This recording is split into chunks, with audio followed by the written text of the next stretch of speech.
So it had been a very busy Black Friday at the 7-Eleven. Now, we don't usually even do specific Black Friday deals.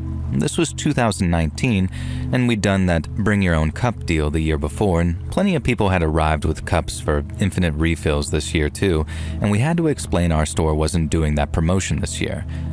Like every store, we had certain things on discount, but nothing really worth getting excited over. Now, despite that, from how busy the damn store had been, you'd have thought that we were giving Doritos and Mountain Dew away for free. I'd taken the shift thinking that it couldn't possibly be that stressful. I've worked retail at Target and Best Buy on Black Friday, and holy God, I'd rather drop a 60-inch TV on my head than do that again. This really happened to a customer, by the way. Anyway, that's not the point of the story. The point is that I've been rushed non-stop on my feet, and it wasn't until around 4 a.m. or so that I finally had a break where the store was at its usual, basically empty late-night state. And basically what I'm saying is that I was so busy, so rushed, that I have an excuse for failing to lock the back door when I'd taken out some of the cardboard earlier. I should have been more careful, but I wasn't expecting the store to be so busy with only me, Bugs, and January, this chick that I've been crushing on, managing the store. And so yeah, I left the back door open, and you know when I said that the store was finally empty at 4 a.m. or so? Well, it wasn't. You see, a seemingly unhoused individual had snuck his way in through the back door and was camped out in the small storeroom, helping himself to as many non-perishable goods as he could fit in his damn face. And by the time my coworker January had stumbled across him after she went back there to restock the Cheetos, half the guy's face was blue from talkie dust. Now, she called me in immediately and I rushed in to play hero. This guy had been hungry, but not for anything healthy.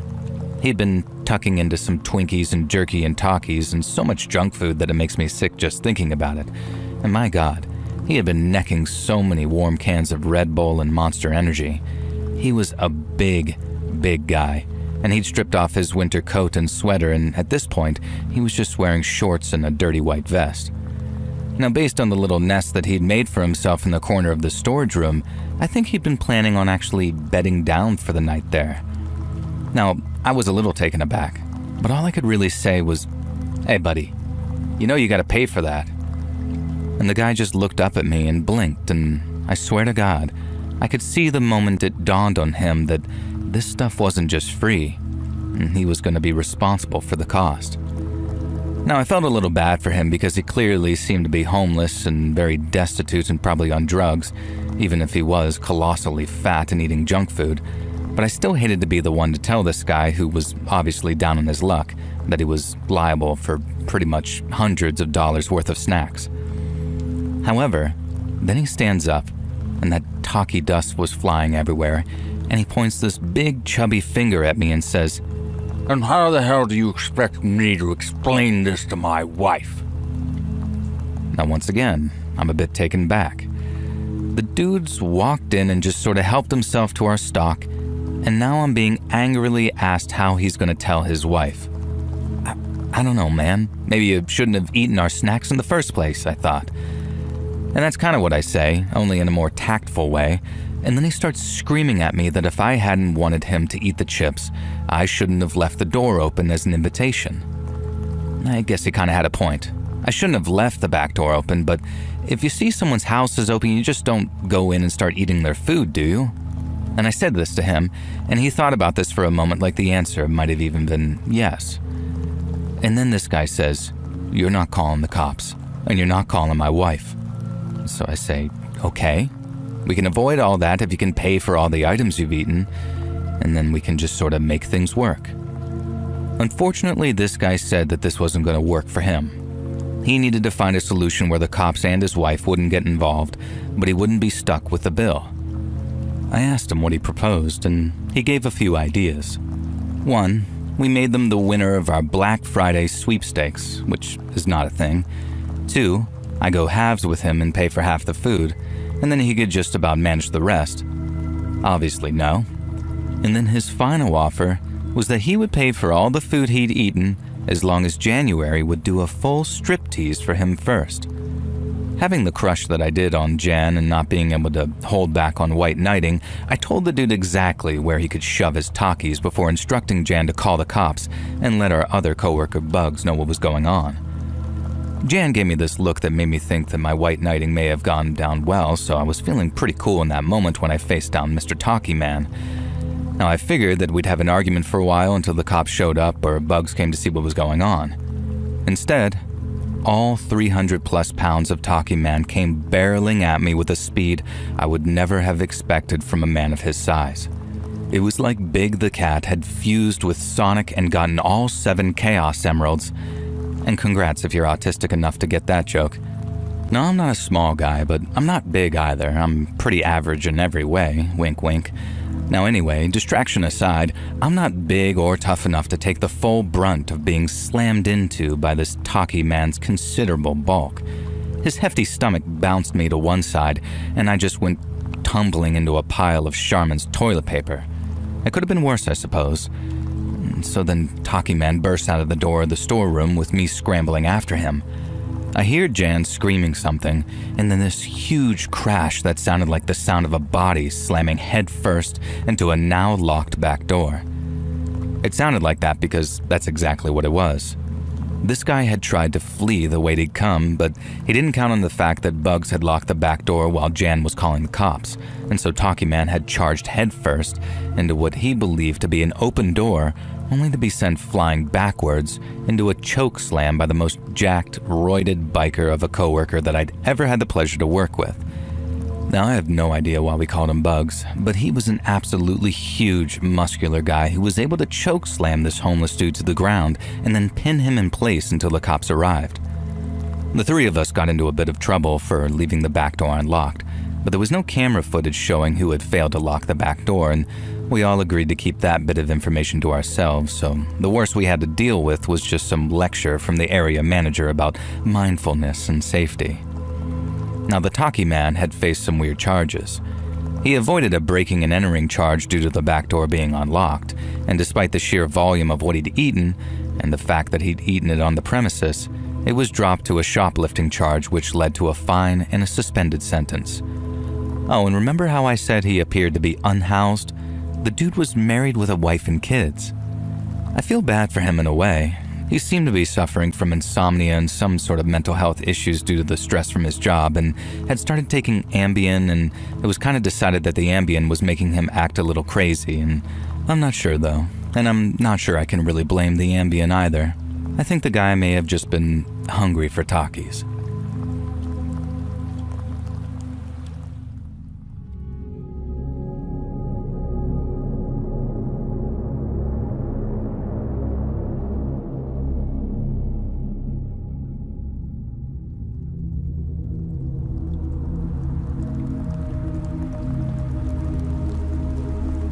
So to start off, my family's generally conservative.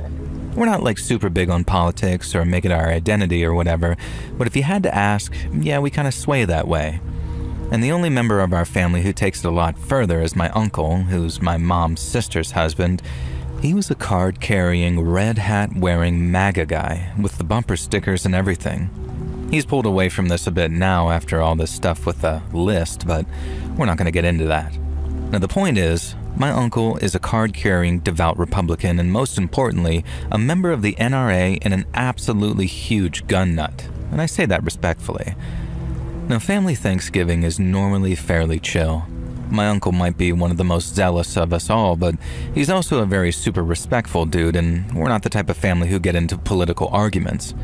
Even with my sister, who is a lot more left-leaning, we have our differences, but we're a loving family, and I generally think that we, including my uncle, are all good people. And I could tell that there was going to be trouble at Thanksgiving in 2023 when my sister showed up with her new boyfriend.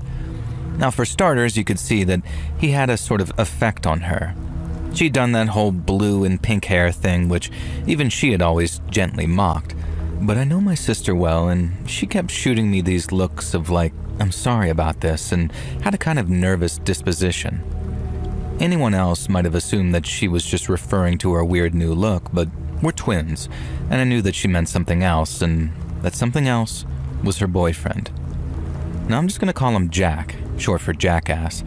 And right from the beginning, Jack was on the offensive. You could just tell. He was very snippy and coldly polite with my parents, which put me on the defensive immediately, and the same with other family members. After the food was dished out and he announced that he was vegan, something that we had not been informed of at any point, despite Mom sending the usual email out to any family members who might be bringing guests asking if there were any dietary requirements.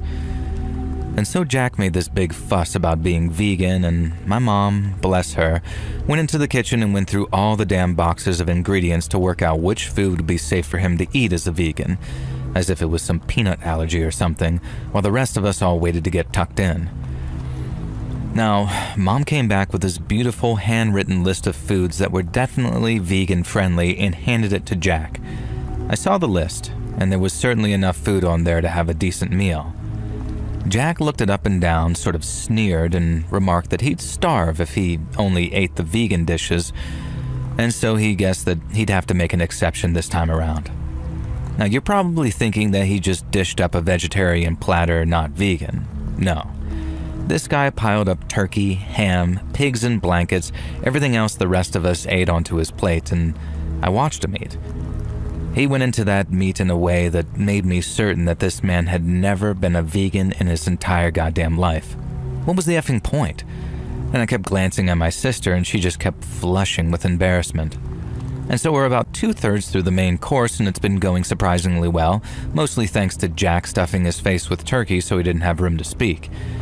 And we'd just been talking about regular things. I think everyone at the table, especially Uncle Ron, knew to avoid any kind of political discussions.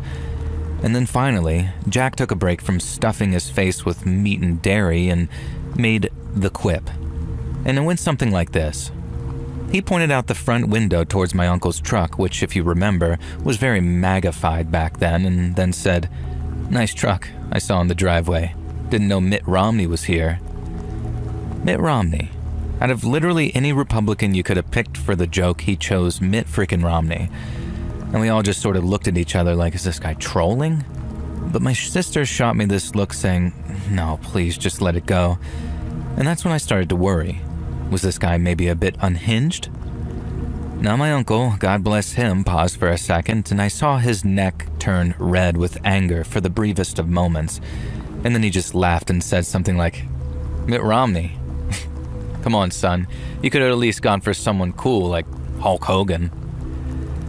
So then Jack says, well, I don't think being a MAGA is very cool in any way, and then started talking about women's rights and Roe versus Wade, something which I would note most of my family did not support being repealed, and my sister put her hand on Jack's arm and just asked him to drop it, and he shrugs it off, a bit too violently for my taste, and my sister, who's normally very bubbly and chattily, just sort of falls silent. Now I've got it in my head that this absolute chuckle frick is maybe an abusive partner. And so I give my uncle the look. He knows the one. It's the look I give him when I'm saying, hey, Uncle Ron, me and you are gonna screw with this guy, okay? And so Ron starts asking me how the shooting's been going, whether I've been hitting my goals at the range, and when we're gonna go out hunting again together. You know, completely innocuous things that would only rile someone up who's gonna have a problem with guns. And of course, Jack immediately leaps on this. He starts ranting about gun culture and this and that, and then he says, of course, it's sick just how anyone can own a gun these days despite obvious mental instability, and clearly looks at Uncle Ron when he says this. Now, Uncle Ron knows that we're trolling this guy, so instead of getting mad, he just ignores Jack and starts telling me all about the new firearms he's purchased recently. It was hilarious. And at one point, he was just completely making up guns that don't even exist, and also claimed to own a military-grade railgun that required a train track to move. At no point did Jack call him out on any of this or call BS, just as we suspected. Instead, he starts going on about how concealed carry should be abolished in our state, and if someone like Uncle Ron should be allowed to own, and it was some gun from Star Wars that Uncle Ron had claimed to own, I forget the name, and that he should at least be forced to let everyone know that he was carrying. Uncle Ron just very calmly smiled and said something like, nah, son, if I'm gonna protect myself with a firearm, then I hardly want the bad guy to see me coming. Now Jack just got furious about this, and I'm not gonna type out the whole damn argument, but it led to Uncle Ron losing his cool and they got into a full-blown screaming match about politics and Trump and Kamala, and the rest of us just sort of sat there looking at each other like this is the worst Thanksgiving ever.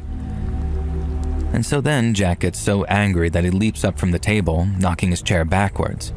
My sister again reaches out to touch his arm and calm him down, and this time he actually shoves her away. So now, of course, Uncle Ron jumps up too, and he starts screaming at Jack like he's a pathetic, weak little man and blah, blah, blah. And that's when Jack reaches into his cardigan, pulls out the pistol that he's been concealed carrying for this entire Thanksgiving meal. Everyone just sort of freezes, falling silent. Uncle Ron stares back at Jack, and a look of peace and calm falls over his face. Because despite being the biggest gun nut I know, Uncle Ron is clearly not carrying at a family Thanksgiving dinner.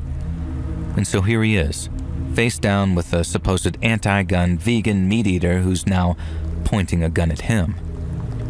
And Ron just says, "You don't want to do this, son. You don't want to throw your life away over some old man's political opinions. This isn't you, etc., etc." And he really started trying to convince Jack that he was a good person, that he was better than this, time to prove it, etc. And Jack had the absolute gall to say that Ron was right. He was better than all of us, and he'd prove it by lowering his gun. And that's when something unexpected happened. From behind Jack, a huge vase came flying towards his head and exploded as it smashed against his skull. Jack then fell, tripping over the fallen chair, and the gun flew out of his hand and landed on the ground, and I quickly went for it. Now looking up, I saw my sister standing there, breathing hard, and this absolute look of fury on her face. Now as I looked at the gun in my hand, I realized what she'd clearly noticed, which she went on to explain. Jack, the idiot that he was, hadn't taken the safety off his pistol. He clearly had no idea how to use it, so rather than trust him to actually lower the gun, and just in case he suddenly realized the safety was on and reacted differently, my sister decided to just brain him with the vase that we'd inherited from our great Nana, and I think the old woman would have approved. Now anyway, my sister quite understandably broke up with Jack and, yes, eventually lost the blue hair. And as a responsible gun owner, Uncle Ron reported Jack's misuse of a firearm to the cops, and now he's banned from owning a gun, I do believe. Now my sister also managed to successfully take a restraining order out against him and reported him for some other stuff because, as it turns out, like I suspected, he had been an abusive partner. So we look back at that story and tell it with a comedy angle, usually Uncle Ron doing the telling, but I'll tell you what, finding out afterwards the type of things he put my sister through, psychological torture in particular, it made me wish that we were the kind of gun-toting, rootin'-tootin' Republican trigger-happy family that Jack clearly accused us of being. I'm not a violent person, but I do feel like at the very least he deserved to feel the fear of having 7 or 8 guns pointed at him to calm him down.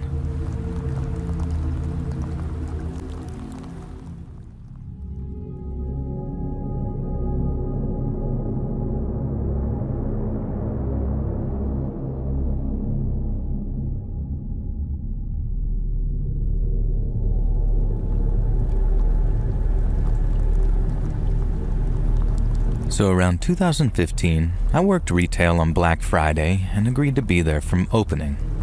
Never, ever again, though. It was the scariest incident of my life, and that was before I was nearly killed by an old man wielding a pickleball racket. And so the day started like any other Black Friday sales day. That is to say, all the staff were lined up like riot police, waiting for the doors to open and the customers to burst in and start fighting like it was a mosh pit over their 40% discounted TVs, or whatever else these other people like to buy on Black Friday. I don't know, I'm not a retail worker, I'm a security guard. And so I was on the front lines here, as you understand, but I was the first line of defense against angry moms wanting cheap baby formula or gnashing grannies trying to get their grandson a cheap Nintendo Playbox or whatever, and then insisting that I'm hiding the imaginary product from her. And I could see the crowd was getting restless through the front doors. The poor outdoor security staff were working extra hard to prevent a stampede, or what we like to call a crush, which is basically a stampede of people who could literally crush you. And at one point I was sure that I saw the glass on the front door start to crack, Well, thankfully, I imagined that. Now, we were all there, braced like we were ready for a riot when the doors were about to open, and I'd never felt more nervous in my life. I've worked Black Friday since, but this was my first time, so I wasn't really sure what to expect. Now, let me tell you, when you see the footage of those riots and the way people fight each other to get their little bargains, it's not an exaggeration. If anything, it underplays the severity of what it's like. The doors open, and a human ocean bursts into the store. Now, I won't name the big brand store that I work at, I don't want to get fired, but pick one of the stores with footage of people going nuts over cheap televisions and discounted sound systems, and it's one of them. Now, each type of person you can imagine came bursting in that store that morning. You had the angry grandmothers with the sharp elbows and even sharper tongues, and you had the Joe Rogan wannabes who wrestled their way to the toy section trying to get the cheapest Furby or whatever boy's toy was doing the rounds.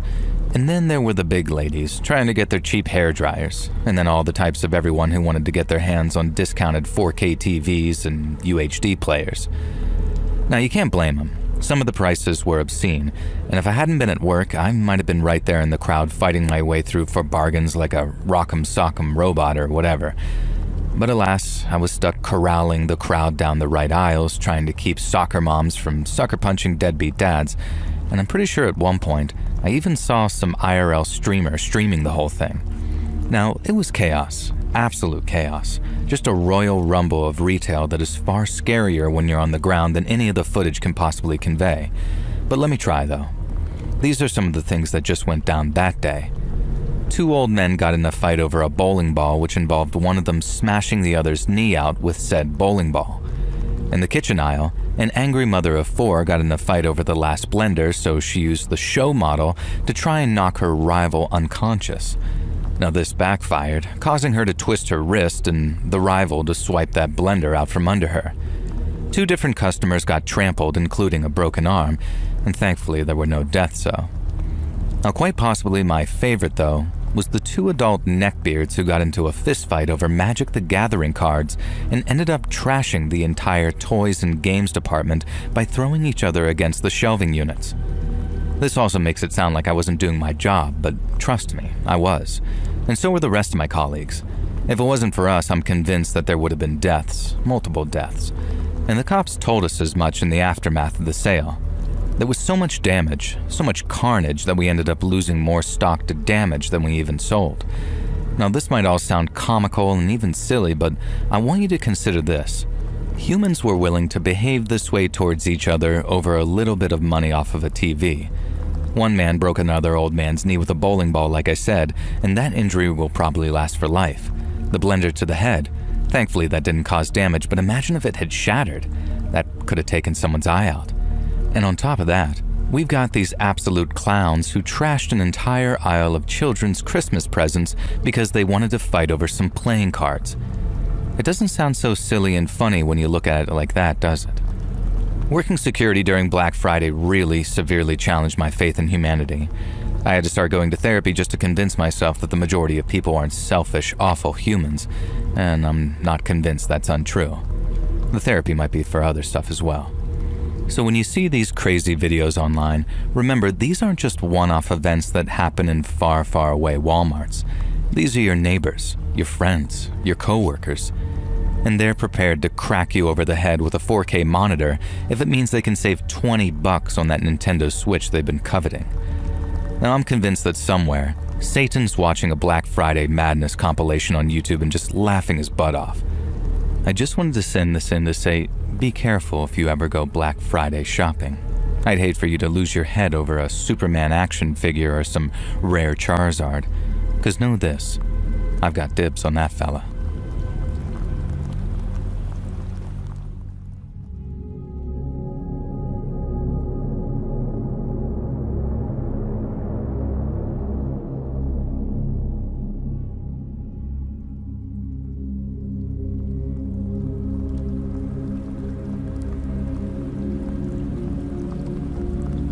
So, funny story, my name is also Joel, weirdly enough, and this story didn't take place on Thanksgiving.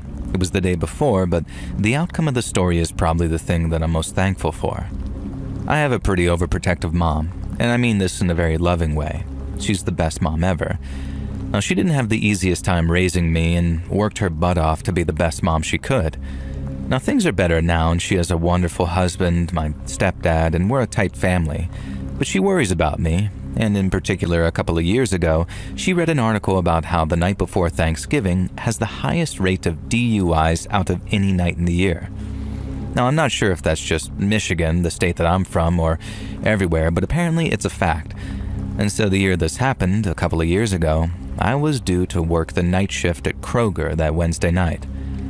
Now, Mom got really worried about this DUI thing, and she found out that it was so prevalent that it had been nicknamed Drinksgiving. Now, she wasn't worried about me drinking and driving, of course, but she was worried about me driving to and from work late at night and some drunk idiot crashing into me on the roads. She got so worked up about it, in fact, that eventually I promised her that I just walked to work and back that evening, even though it was a 40-minute trek either way. This seemed to placate her massively, and I thought, the walk could actually be good for me anyway. The first half of my shift that night covered up until closing time, and then the second half involved restocking and cleaning and all the fun stuff that goes on at Kroger behind the scenes. Nothing really of note happened on the shift, except I did notice some guy come in absolutely trashed, staggering around and slurring his words. And I made sure that I was close to the checkout when he came to pay because my younger female colleague was out on checkout, but he was fine, just very wrecked. And then I watched with this mounting horror I felt as he left and walked across the parking lot and got into the driver's side of his vehicle and swerved his way out of the lot. Now, for other things, I would feel like a bit of a narc or a bit of a pest, but I did get the guy's registration and call it in, so hopefully the cops pulled him over. Drunk drivers can get effed, in my opinion. And so my shift was done, and I started the long, cold walk home. I was about halfway back listening to some tunes on my iPhone, and I admit it was Taylor Swift. I am actually secretly a big fan, just sort of gazing at the sidewalk to avoid any puddles or ice or anything like that. And that's when I hear the sound of squealing tires and erratic driving, and I immediately look up. There was a car swerving back and forth across the road, and I had almost no time to react. The vehicle erratically spun towards me and with a burst of speed, mounted the sidewalk and crashed straight into me. Now, it felt like I had moved in slow motion, like some kind of action movie. I saw this muscle car barreling towards me, and I dove backwards into the doorway of some store. The car slammed into the bricks, and I heard the sound of crumpling metal and cracking concrete. But I felt very little pain, and I was sure as sure could be that I was either about to die, or maybe my spinal cord had been severed and I was paralyzed from the waist down. It took me a moment to realize that the car had stopped literally an inch from me, thanks to the depth of the doorway and the strength of the brick. I was shaking and crying and collapsed forward onto the hood of the car. I barely registered when the guy leaps out of the vehicle and was yelling and crying to himself, asking if I was okay, if I was hurt, if I could feel my legs, etc. Now, eventually I managed to calm down and began talking to the very calm, very clearly sober driver of the vehicle. It turned out that he hit a patch of black ice, lost control of his car, and in trying to correct it, had ended up spinning towards me instead. The cops came, of course, and he happily took a breathalyzer test which showed a 0.0 alcohol level in his bloodstream, which was nice to know. And it totally wasn't this guy's fault at all, I guess. He was just so apologetic. And he kept insisting that I go to the hospital to get checked out, but I knew I was fine, except for a few cuts and grazes from the cracking bricks. So instead, he paid for an Uber to get me home and gave me his card to stay in touch. My mom sent him an email about a week or so later, thanking him for being so kind and telling him that she hoped that he didn't hold any guilt, and I sent him something similar. Now, that Christmas in the mail, I received a check for $1,000, and on the card he wrote something like, "Your life is worth so much more than this, but it's the least I can do." And so, almost being crushed to death by a muscular car like that didn't end up to be so bad after all. But let me tell you, those moments when the vehicle came blasting towards me, when I thought it was a drunk driver or worse, someone trying to hit me, that was the goddamn scariest moment of my life. And every year on Thanksgiving, I make sure to give thanks for surviving that terrifying ordeal.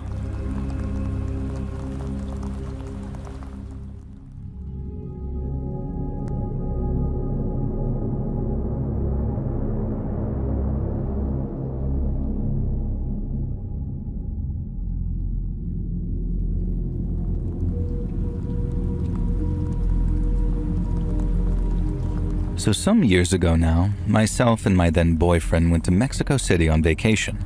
It was absolutely beautiful, and we followed the tourist guides and kept ourselves as safe as possible. I made sure that my boyfriend and I rarely separated. Well, he made sure, really. He was a protective guy and deeply cared about me and my safety. And as you'll notice, sadly, I'm referring to him in the past tense. I don't know that he's dead, but I've obsessively read and researched similar cases to have a good idea of what happened to my beloved Mario. Now, we were visiting a large mall just outside of Mexico City and had everything you could want. Cheap technology to the latest fashion to wonderful old vinyl records. We both grew up in poor, rough parts of Mexico, and this vacation was a dream for us, really.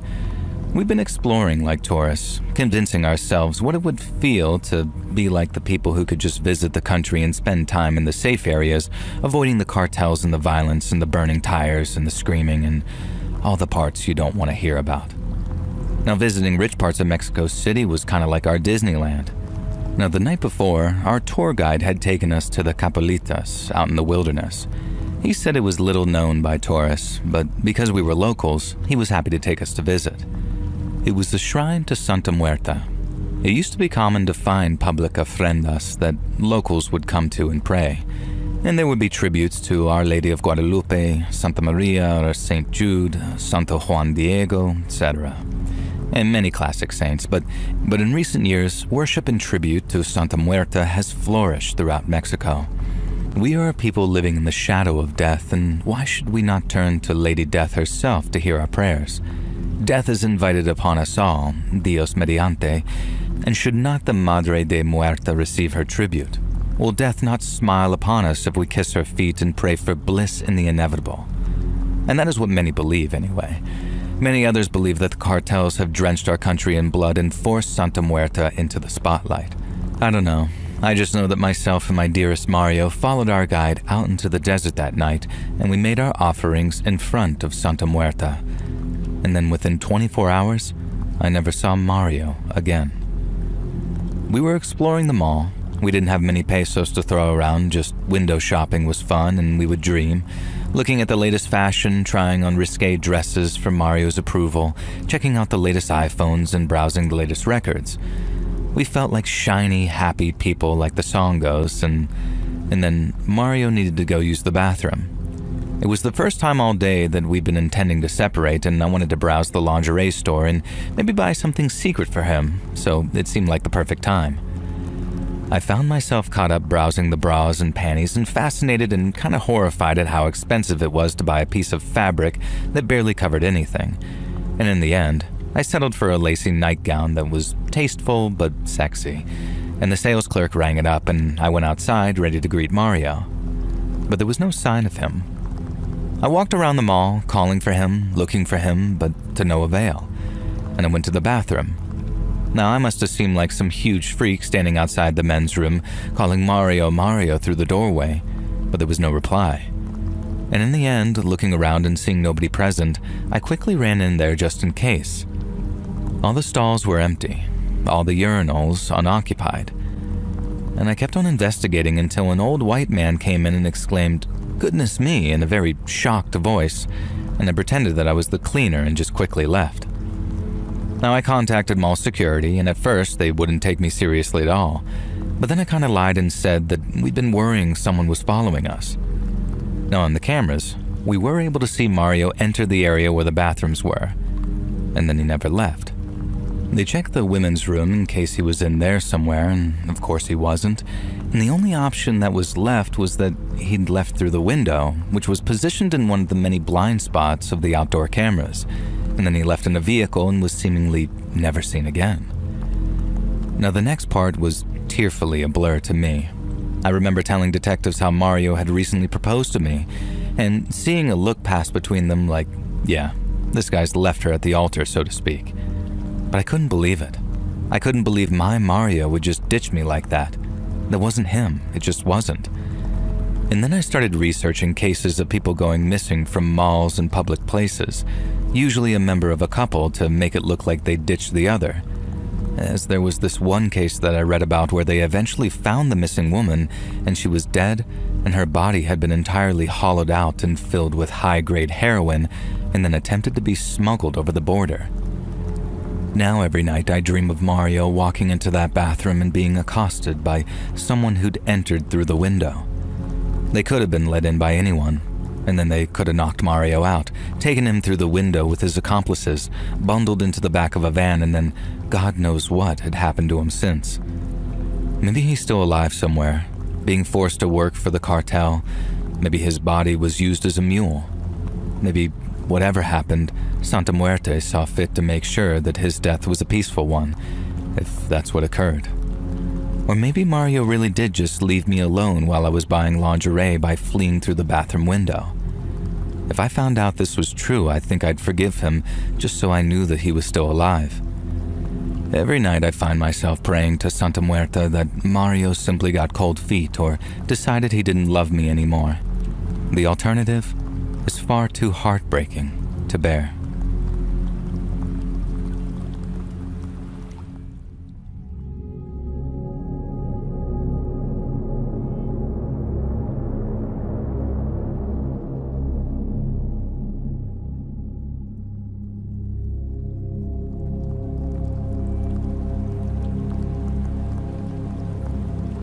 So I'm a woman in her early 20s, and last year was my first Thanksgiving alone, as I'd moved cross-country and couldn't make it back home for our usual meal.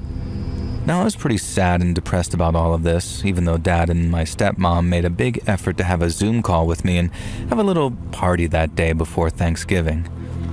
Now I decided that I was going to turn my frown upside down and be a good Christian and spend my Thanksgiving volunteering at a local soup kitchen.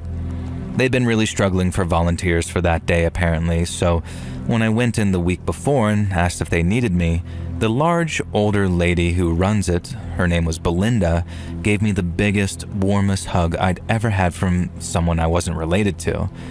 And that made me feel a lot better and almost like I'd made the right decision.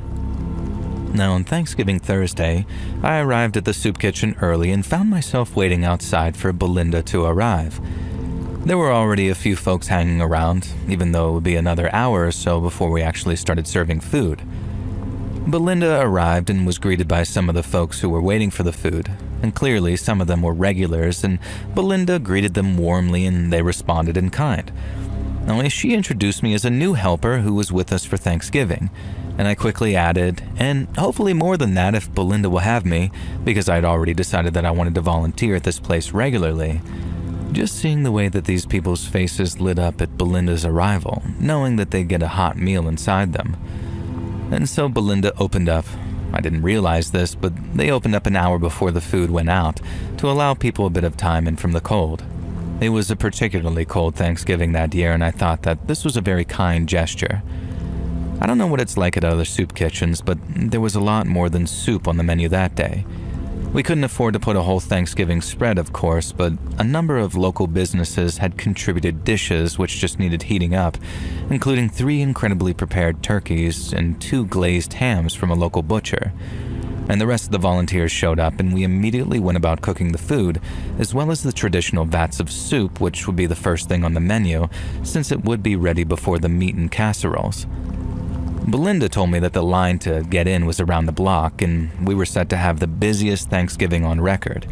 And I could already see every seat was filled in the seating area itself, and spirits seemed high. I felt great, and I felt genuinely proud of my decision. So the soup was ready, and I was put on serving duties, filling up cups of the pumpkin and chestnut soup specifically.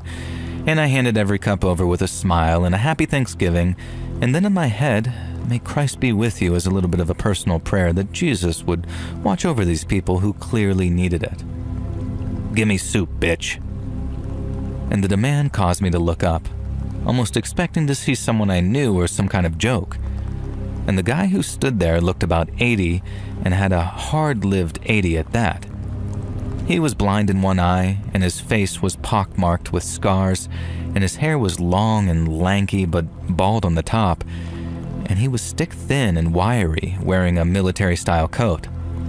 And I'll never forget his face, or his wholly fingerless gloves, or the look that he gave me with his one good eye. It was a look of utter, disgusting contempt as he eyed me up and down.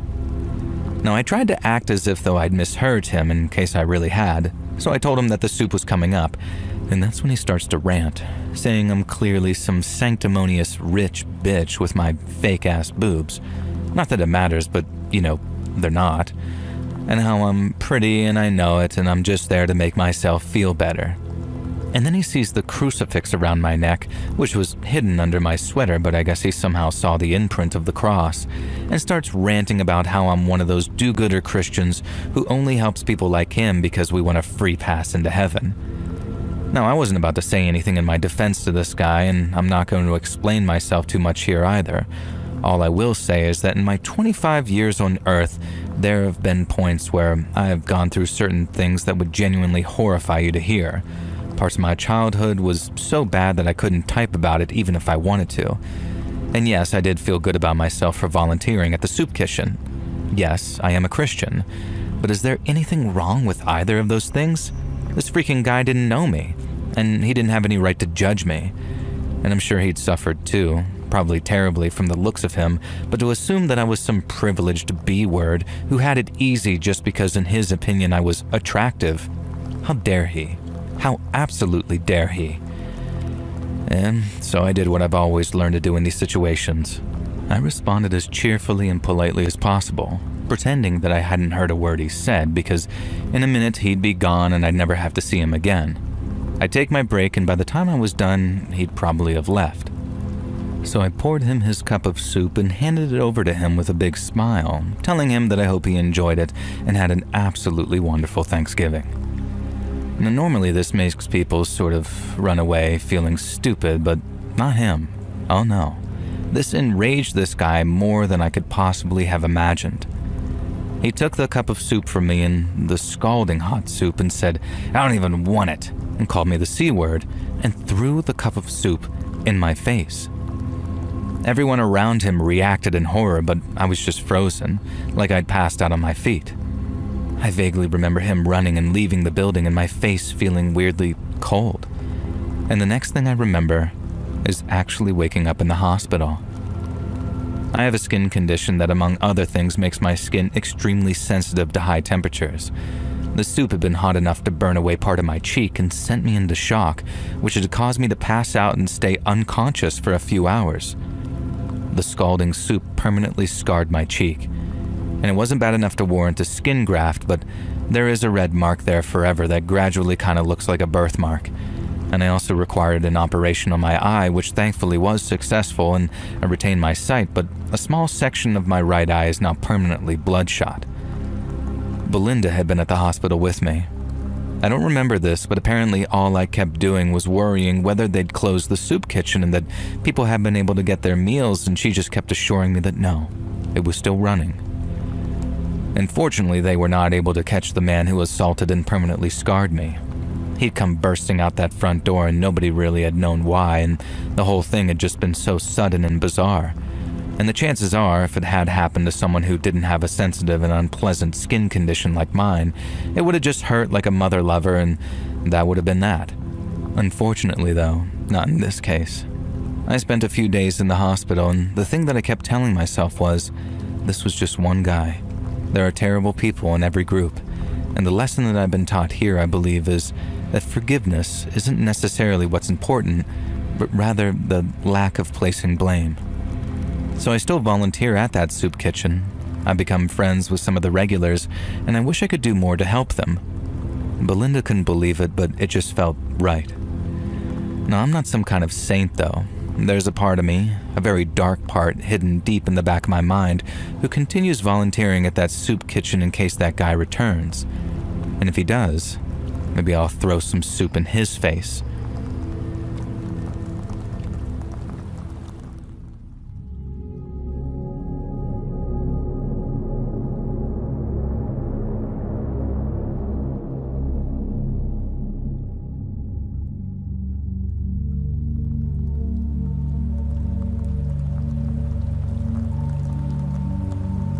The grocery store at the end of my block closes at 11 p.m.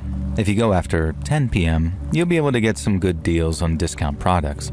It's also usually dead quiet, so you don't have to deal with other customers. Just one or two late-night shoppers like me and staff trying to stock the shelves to get things done early. That night, things felt weird on the walk over.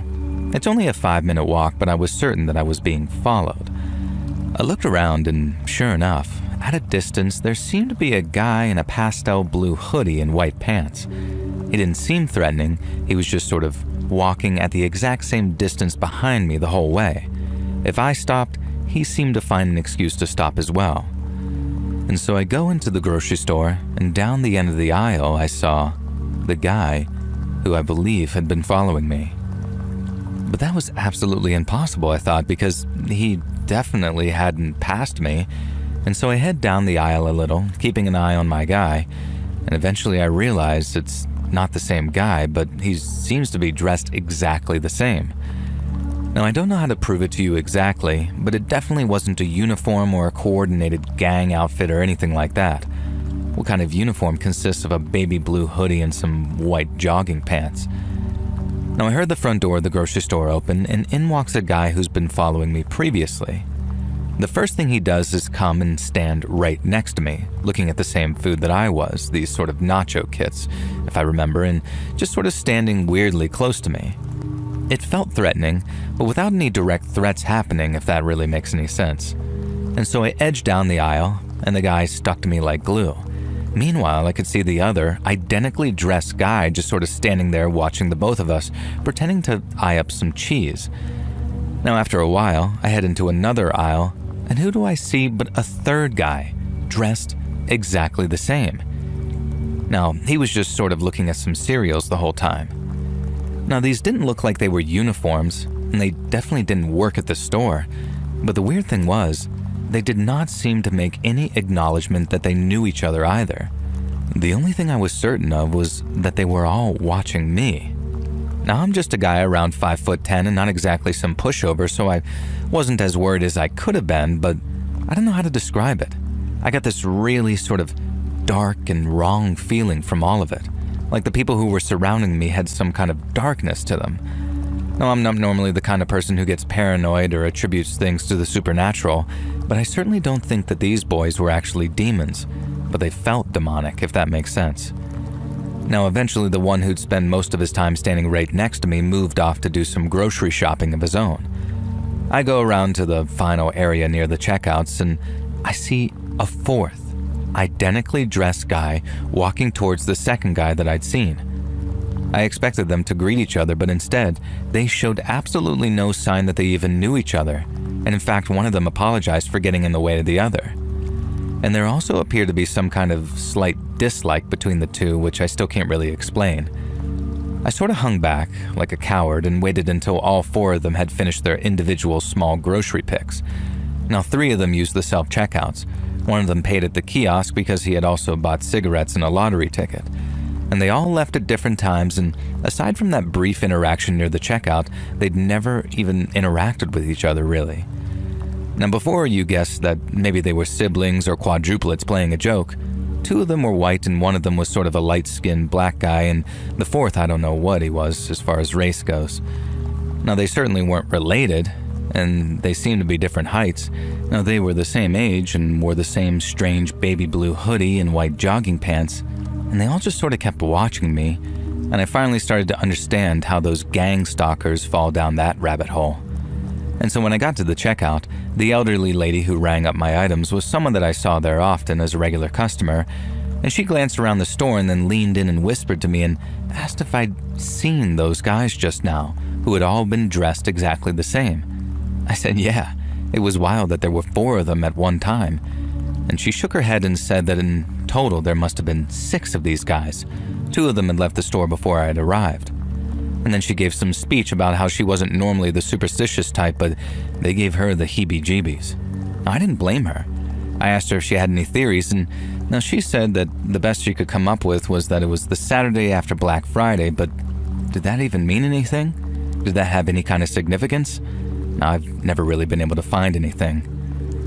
Now, the walk home was 5 minutes, but it felt like 5 hours. The checkout lady almost begged me to get an Uber home, but there was no way that I was paying for an Uber to drive around the corner, and I would have felt like an idiot. Now, I didn't see the guys on the walk home, and nor have I seen them again. I know it seems like an anticlimax, but it was by far the creepiest, weirdest things that's ever happened to me while out at the grocery store. Now, if anyone has any theories as to what was going on, that'd be great, but 2 of them watched me intently, 1 of them stuck to me like glue until he just suddenly didn't, and 2 of them ignored me entirely, and 2 of them had left before I even arrived. So 1 of them at least was interested in me. Why were they all dressed the same? Why did they have the same aura? Were they gang members who decided that I wasn't worth the hassle? What does everyone else really think? Because I may just be the only person out there who gets freaked out when someone's wearing a baby blue hoodie and some white sweatpants.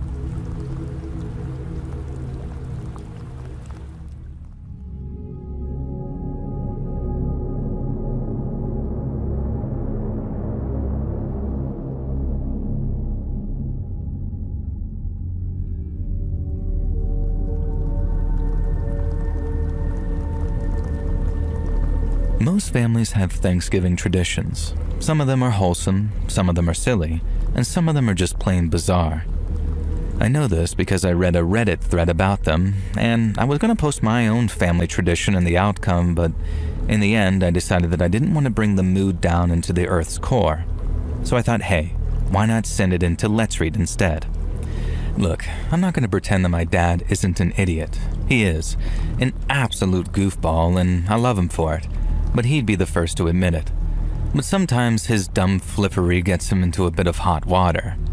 Things like managing to offend a waitress at Red Lobster somehow, or nearly losing a major contract at work for sending a boomer Minions meme to the company that they were courting. Now, this idiot is just bad at jokes. He once decided to prank Mom on April Fool's Day for telling her that he'd been cheating on her and wanted a divorce. Only the absolute clown got the date wrong and forgot that March has 31 days in it, and pulled the prank on the morning of March 31st, so Mom had absolutely no reason to suspect it was a joke. And boy, he had a lot of groveling to do after that one. And so you get the point.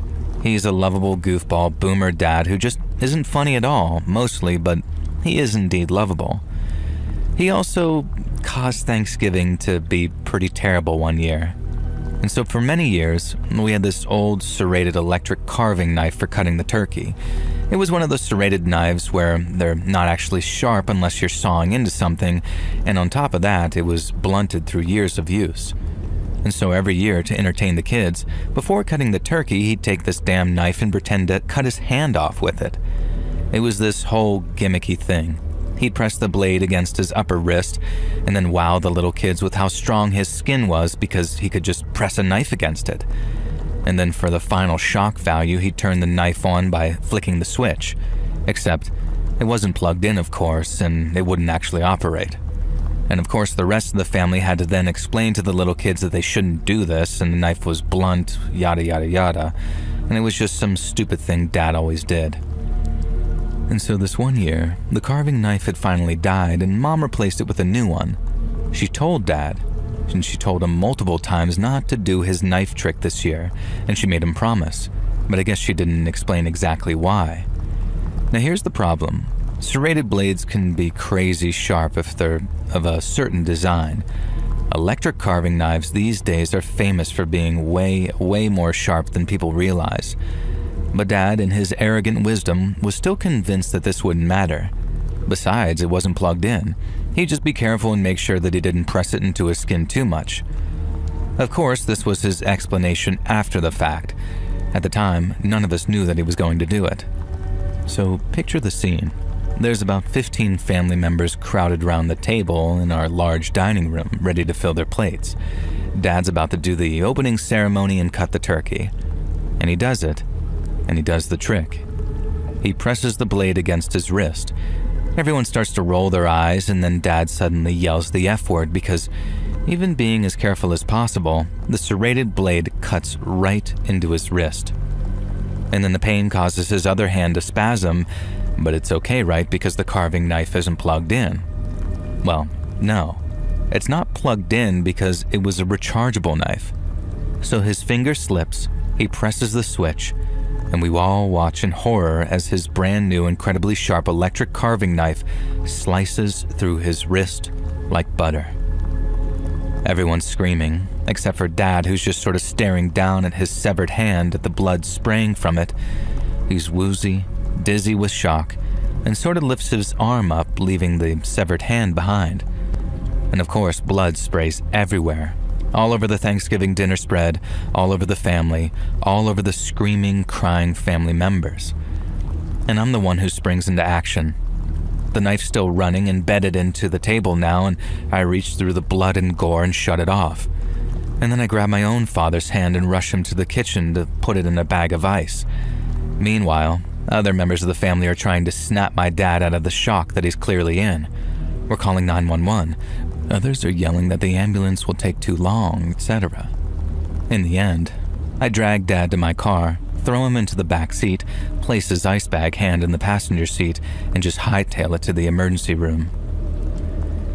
And I'll never forget it. Dad was unable to say much of anything on the drive there, but he did let out one thing. "Thanks for giving me a hand, baby girl." God. If he hadn't been in the back seat with a severely bloody stump of a wrist, I probably would have punched him in the jaw in that moment.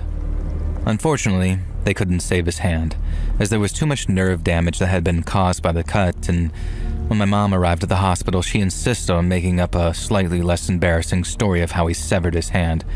I forget the exact details, but I'm sure they didn't buy it. So, Dad only has one hand now. Thankfully, it was his left, and he's right-handed, and that's the thing he always says each year for Thanksgiving now. At least it wasn't my useful hand. And knowing Dad, he wants to say something even more cruder than that. So, that's how my lovable goofball dad effed around and found out, and if anyone asks, he tells them it was bitten off by a shark. He has a prosthetic hand now, and yes, you can best believe that he uses that damn prosthetic hand for boomer dad pranks wherever he can. And the best was last year. My daughter brought her new boyfriend over for Thanksgiving, and they're high school seniors, and her boyfriend is a sweetheart, and Dad introduces himself by walking up behind him, placing his prosthetic hand on the poor kid's lap and saying, "This is what happens to the last guy who got handsy with my granddaughter." Thankfully, me and my daughter had warned him in advance, and the smart-ass kid took the prosthetic hand, turned to face my father, and shook it with a very "pleased to meet you." I think he's a keeper.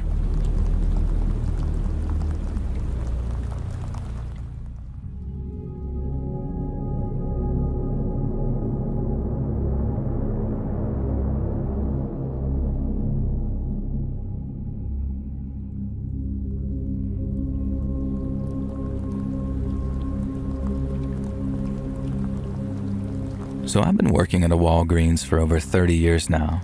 Now this happened just a couple of years ago, and to this day it remains one of the most disgusting things to ever happen, but not to me, but a colleague.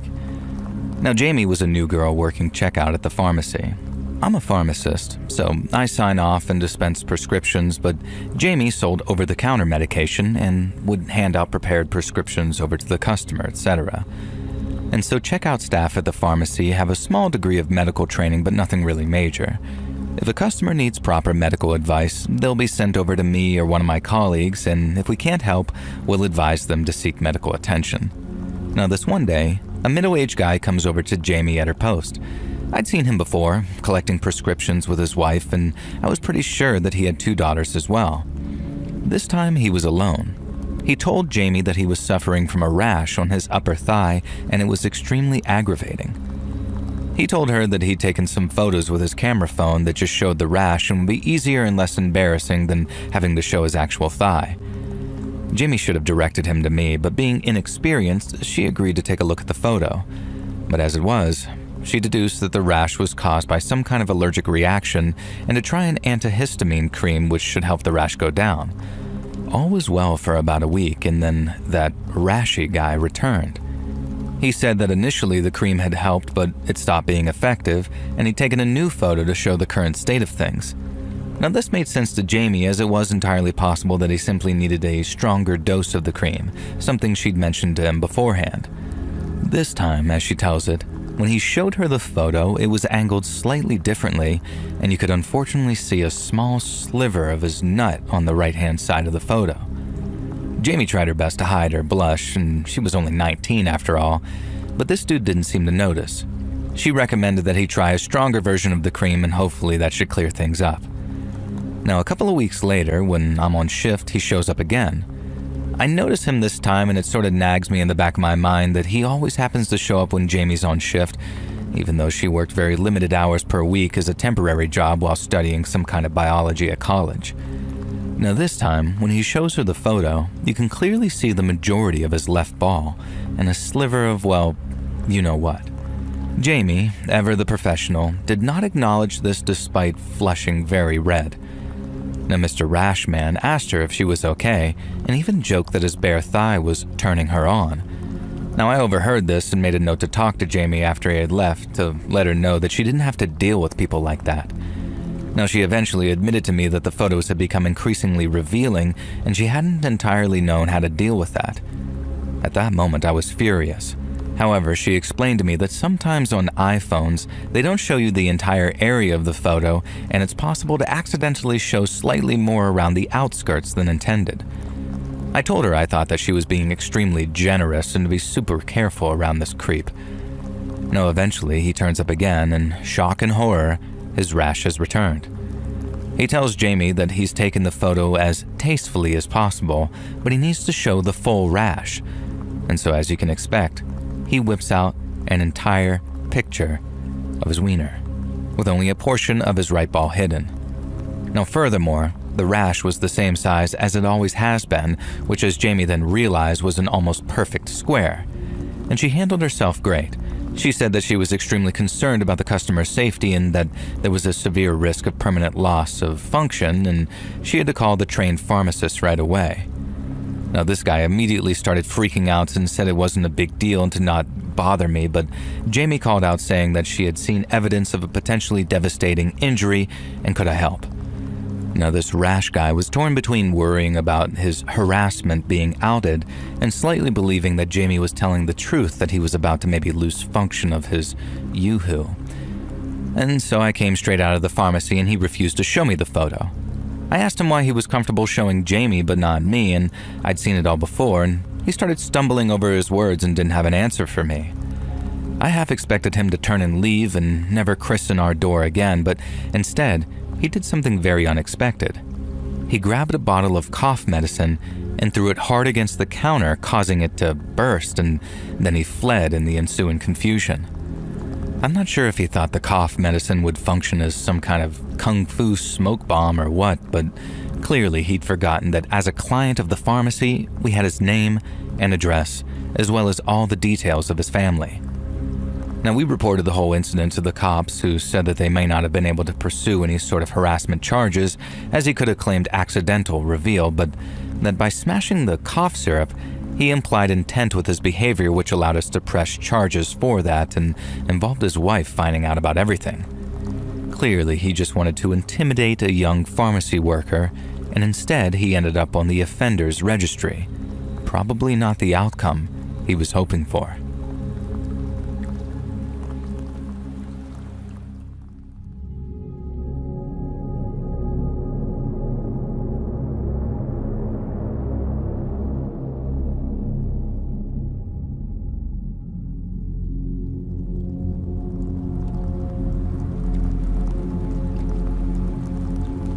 So this happened in the late 2000s.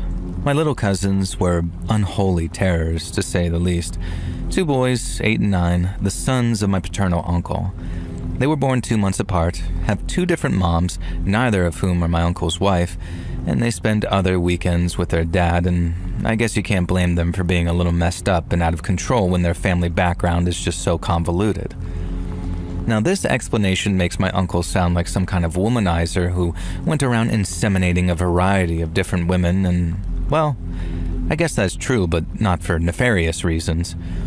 First girlfriend actually died in a car accident a month after giving birth to Monkey, the oldest son, and my uncle had a sort of friends with benefits consolation hookup with one of his best friends, and the contraceptive broke and she got pregnant, and they decided to keep the baby. who's named Morley. And so thankfully, he has a great relationship with Morley's mom, and things are as good as they could be, I guess. He's also now happily married with a 2-year-old daughter who Mikey and Morley idolize. But the boys, who we call the twins even though they're not, and they have different moms, were absolute prank kings. They loved nothing more than causing chaos, pulling off jump scares, the kind of goofs that you get from joke stores, you know the types of things. Exploding cigarettes, lighters that squirt water, dollar store crap. It was always in good fun, but it was constant. You knew that any family gathering was going to be about the twins, and they made darn sure that we were darn sure of it. Now, it makes me so sad looking back. I miss the days when these dumb little kids were the pride and joy of the family. I miss the days when the family was a thing. Now, fair warning, this is not a happy story. It doesn't have a happy ending. And when you give thanks this Thanksgiving, make sure that you show gratitude for your loved ones who are still with you. Don't take anything for granted. Things can change on a dime, and life has no rewind buttons. No kid deserves to have the weight of what happened with the twins on their shoulders. Now, that Halloween, the twins had gone as pumpkin ghouls, basically skeleton onesies with creepy pumpkin masks. It was kind of cool, and the twins were very pleased with themselves. I'd taken them trick-or-treating, which made them feel badass to be chaperoned by their cool cousin, even if they could not grasp why a girl had dressed as Jason Voorhees, because Jason's a boy. Kids are odd creatures. And so the twins weren't content on using their pumpkin masks just once. In their minds, pumpkins are Thanksgiving related too, which is true, I guess, with pumpkin pie and all that jazz. So they smuggled their pumpkin masks into our family Thanksgiving gathering in their backpacks, just waiting to find the perfect moment to use them. The woman of our family did the cooking at our Thanksgiving get-together. Maybe this is a bit rude, but the truth is, Grandma, my mom, and my uncle's wife were the best chefs by far. Unfortunately, I did not inherit Mom's penchant for delicious culinary skills. And you could say I have a particular set of skills, and my skills lie elsewhere, extremely far from a kitchen. I'm a programmer. And so the twins decided a great prank would be to hide in the broom closet in the kitchen and burst out on whichever poor, unsuspecting chef happened to be in the right place at the wrong time. And this just happened to be my grandma, preparing the gravy boats. Grandma had just finished mixing up this thick gravy. We always have a selection of different thicknesses to suit everyone's taste. When the twins came bursting out of the closet in their pumpkin masks, yelling whatever spooky nonsense they decided to scream. Grandma was not a young woman. She was in her early 70s when this happened. And despite being used to the twins' antics and jump scares, I guess this time it caught her. She dropped the huge gravy boat onto the floor, which shattered, sending gravy and glass spilling all over the tiles near the kitchen door. And then the way the twins told it, she began to clutch at her heart. She was breathing really heavy and leaned forward to steady herself and then just collapsed into a chair at the breakfast bar. Now the twins panicked, pulled their masks off, and ran to Grandma to check if she was okay. She was still clutching her chest, breathing hard, and the kids were maybe crowding her and apologizing or whatever. And Grandma told them to give her space, and she was fine, she just needed a minute. But the way the twins tell it, they were absolutely sure that they'd given Grandma a heart attack and killed her. Thankfully, that was not the case. Now, what did happen, though, was that Granddad came running in from wherever, panicked by the sound of the gravy smashing onto the floor, and he threw the door open, ran straight into the kitchen, and immediately slipped on the thick spilled gravy all over the floor. Now, I was behind them when this happened. I saw it all go down. I saw Granddad skid, his arms pinwheeling in a way that was almost comical if not for what happened next. He fell forward, his nose hitting the corner of the table, and they say it killed him instantly, the bone of his nose being thrust backwards into his brain. But I don't believe them. I saw him writhing on that floor. I saw him clawing at his face, and the way his neck was flopping at an almost impossible angle. I saw him take at least a minute to die. And so did Grandma, and so did the twins. We all watched as our beloved Granddad died in a pool of gravy and glass in front of his wife and grandsons, all of whom would later blame themselves for his death. Grandma blamed herself for overreacting and dropping that gravy, and the twins blamed themselves for pretty much everything. And you can understand why they did, even at that age. Grandma didn't even make it to Granddad's funeral, as she passed away a few days later of what I like to say is a broken heart. Her heart just gave out, and of course the twins blamed themselves for that too. They insisted that they weakened her heart by what they did. And no matter what we said to them, no matter how much we tried to convince them that they were just kids having fun, doing kid things, they wouldn't listen. Mikey made it to about 18. Morley's still around, but he's in and out of rehab, and the whole family does everything we can try to convince him to forgive himself, but he just won't. None of us blame Mikey and Morley. I just wish Morley wouldn't blame himself. So, this Thanksgiving, be grateful for the ones you love and what you share with them, because you never know when the most ridiculous, unexpected, and unseen event might just change your whole family's lives forever.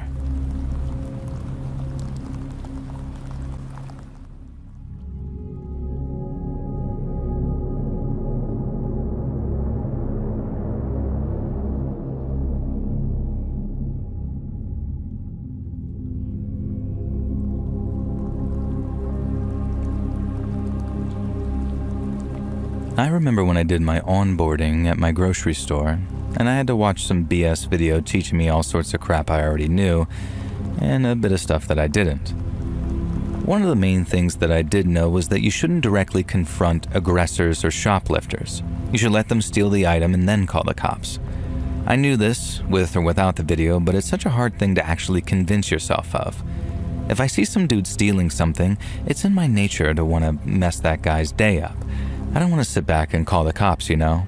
I want to dive in there like some kind of manly, badass hero like Let's Read, my favorite YouTuber male role model. And so this video says something like, "Do not engage. Under no circumstances must you put yourself in danger. The shoplifter could be armed. They could be dangerous. Your life is worth more than a tin of Spam or a potato. This isn't the Apple Store. Blah, blah, blah." And so I'm thinking, fine, sure. I'm not dying for a company that probably won't even remember my name 5 minutes after the funeral. So I kept my head down, followed the rules, and did my job exactly as I was trained. Now, it was just a stupid grocery store job. I was a stalker. We all got by via doing our jobs and really nothing else anyways, and it's how you survive a minimum wage job in the first place. But then came in a guy named Doc. He wasn't a doctor. I don't think he even had a PhD. He was just one of those guys who liked calling himself Doc because I guess his real name was Walter, something that didn't sound very cool. And so Doc watched the training videos, and he came back saying to us something like, "No way am I letting people steal from right under my nose." Now we respond, "Oh, sure thing, Doc, old pal. Wait till you're up against a 6'5" biker stealing a can of beans. Who needs the money?" "Should just get a job like the rest of us," Doc said, as if he hadn't gotten the job because his uncle was the assistant manager. Now from then on, Doc was on the lookout for shoplifters. He was determined to catch one in the act just so he could prove himself and take down one of the bad guys. Now weeks had passed and then months, and Doc was stuck as a shelf stalker just like myself. The handful of shoplifters had been handled by the security guards, and Doc was itching to spot a baddie who could be his little nemesis. Now eventually, that nemesis showed up. She was a very old grandmother-looking character, later discovered to be in her 80s, and she walked around with a stick, browsing the shelves and examining the items. Occasionally, she put some old person food in her basket. But then, while Doc and I were watching her, this old lady slipped a small can of sardines into her purse. And that was it. She'd stolen something, and Doc was ready. This was the moment that he'd been gearing for. Now, I tried to tell him that you have to wait for them to leave the store to prove intent to steal, and I tried to tell him that there were really good reasons to wait and call the police. But Doc just scoffed at me and said, "You don't mess with Doc," and approached this old lady. Now, Doc was not the most tactful guy. He went straight in and said something like, "I saw you steal that can of sardines.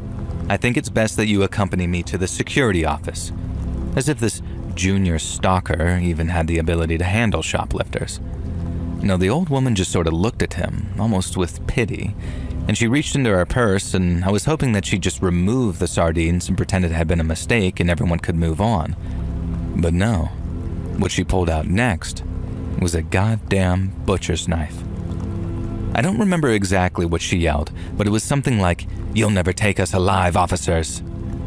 And then, with a strength entirely unexpected from a frail old lady, she plunges this butcher's knife straight into Doc's chest, right by his heart. And the next thing I hear is the old lady murmuring something before running faster than I would have possibly ever expected her to, towards the exit and disappearing off into the parking lot. I don't think any of us ever spared the old lady any more thought at that moment. We were all tending to Doc and putting pressure on that wound around the knife and calling the paramedics, calling the cops. Now, long story short, Doc survived, but barely. The blade nicked his heart, and if it had been any further to the left, he would have been done for. And believe it or not, this old lady got away scot-free. Security footage seemed to suggest that maybe she was someone dressed like that. Honestly, looking back, it was all utterly bizarre. Now, it certainly taught Doc the reason why we were told not to engage with shoplifters. You never know when the old lady stealing sardines might be a knife-wielding maniac who nearly ends your life.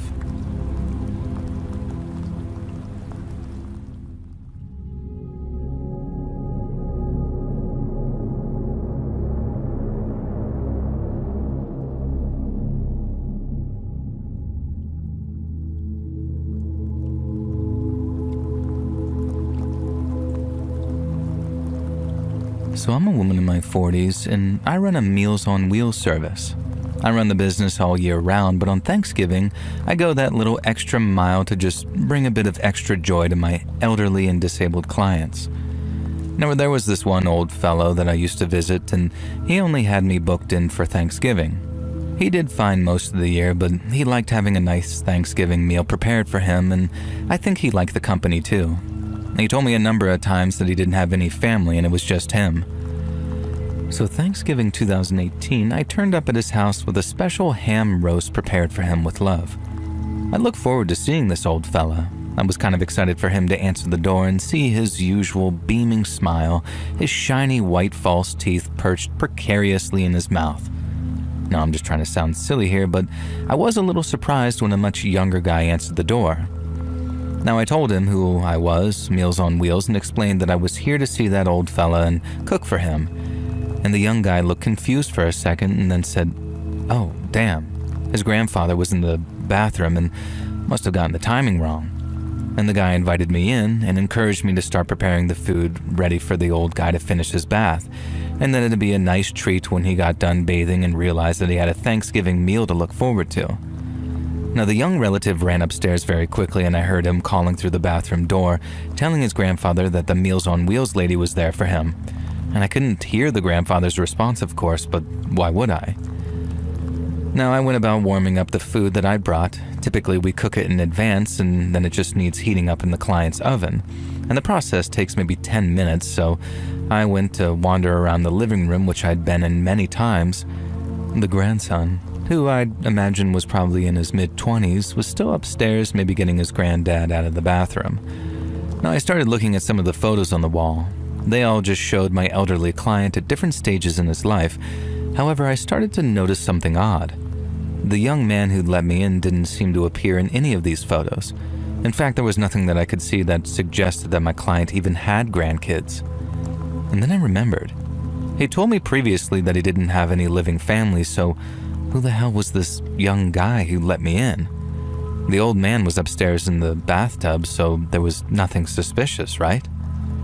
And then I realized I had absolutely no evidence that my client really was upstairs in the bathroom. All I'd heard was the young guy talking as if he was speaking to someone. It could have been completely fabricated for all I knew. I decided to play it safe and called upstairs that the food was almost ready and was my client nearly ready to come down. And the young guy shouted down, sounding almost annoyed in that, yeah, they were coming. He was just helping Grandpa dress himself and various things. This was definitely suspicious. The old fella might have been a Meals on Wheels client, but he was healthy and fit enough not to need home help, and he certainly did not need help getting dressed after a bath. Still though, it was possible that maybe he'd fallen and there was a reasonable explanation for this. Now I turned the oven off and left the food in there and called upstairs that I was going to be going because I had other clients to see, so I'd left the food warming in the oven. I didn't receive a reply, so I decided that I'd just leave and then call in a wellness check once I was safely out of the house. However, as I tried to leave, I discovered that the front door was locked. Now, it was one of those types of doors with a deadbolt where you actually need a key to unlock it from the inside, and it had been locked with that deadbolt. Obviously, something was wrong here. I could hardly call the cops and say that I might have had been locked in an old guy's house by a suspicious character, so I just decided to try the back door. And that way, of course, was also deadbolted. I'd left my cell phone in the van because typically we weren't supposed to bring devices in the clients' homes, and so I headed into the living room to either use the landline or see if there was a window that I could open to escape from or something. Now this fake grandson was standing there, wearing nothing but his tidy whities and a poop-eating grin on his face. He started on some rant about how a dried-up old hag like me would surely be flattered to sleep with him, and that he'd even pay me if I did certain things. Now I was speechless, disgusted. I'm happily married, and even if I wasn't, my God. I told him as much and told him that if he didn't unlock the door right this minute, I'd call the cops. Now he just sort of laughed at that as if that was somehow a complete impossibility. And still no idea to this day why he was so confident about that. So the fake grandson approaches me and says that if I won't take him up on his generous offer, then considering I'm technically a home invader, I'm unsure of what logic he was using to decide that he had no choice but to defend himself. I asked him what in God's name he was talking about, and he just looked me in the eye, point blank, and just said, "I'm going to touch you, and then depending on how I feel, I might just bury your body in the basement." I could tell he was serious. I could also tell that he was seriously on something. Later, via the police report, I found out that he was on an absolutely ridiculous amount of cocaine, but at the moment all I knew was that there was no way that this pasty creep was going to get his hands on me. And from visiting my client every Thanksgiving, I knew the living room well. I knew that behind me there was a fireplace, and besides that, a set of tools for cleaning that said fireplace. A poker, a brush, and one of those long metal dustpans. And that's what I managed to grab when I reached behind me blindly, and that's when I swung forward, cracking my would-be assailant straight in the crotch. He howls, screams, and fell to the floor, and just for good measure, I brought that pan down again on him, the flat underside slamming into his clearly aroused groin. And I later found out that it's possible to break someone's you-know-what, and that's exactly what I think I did. Unfortunately, this is also why my attempted freak managed to get away with a suspended sentence, because I was forced to lower the charges to avoid him countersuing for some fairly serious bodily damage. But it felt pretty worth it regardless, and I'm pretty sure I dissuaded him from trying to touch anyone else in the future. Now, I found out that my client had unfortunately passed away the week before, and due to his lack of family, his Meals on Wheels order had yet to be canceled. The guy who attempted to trap me there was the new tenant, and apparently decided to celebrate his Thanksgiving by doing a truckload of drugs and trying to kidnap a Meals on Wheels worker. I don't know what became of him after the disappointingly short legal proceedings in which I had to back down from pushing too hard after I basically broke his wiener, but again, I think I did the world a favor. So I'm thankful for my near miss that day, and also thankful for my perfect aim with that dustpan.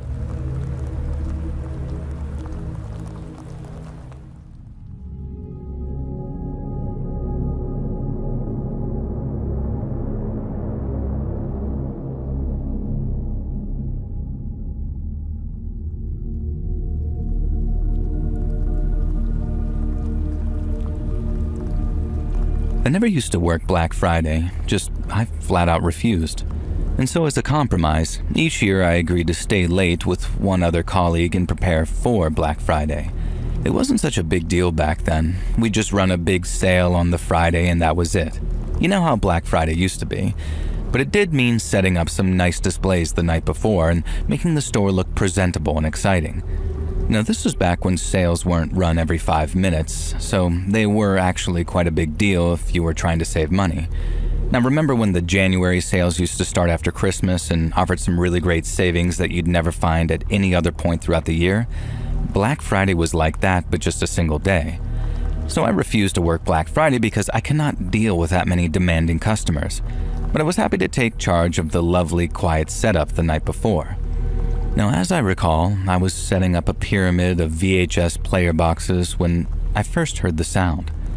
It came from near the kitchen appliance section, and I knew that neither of my coworkers were around there because I could see them.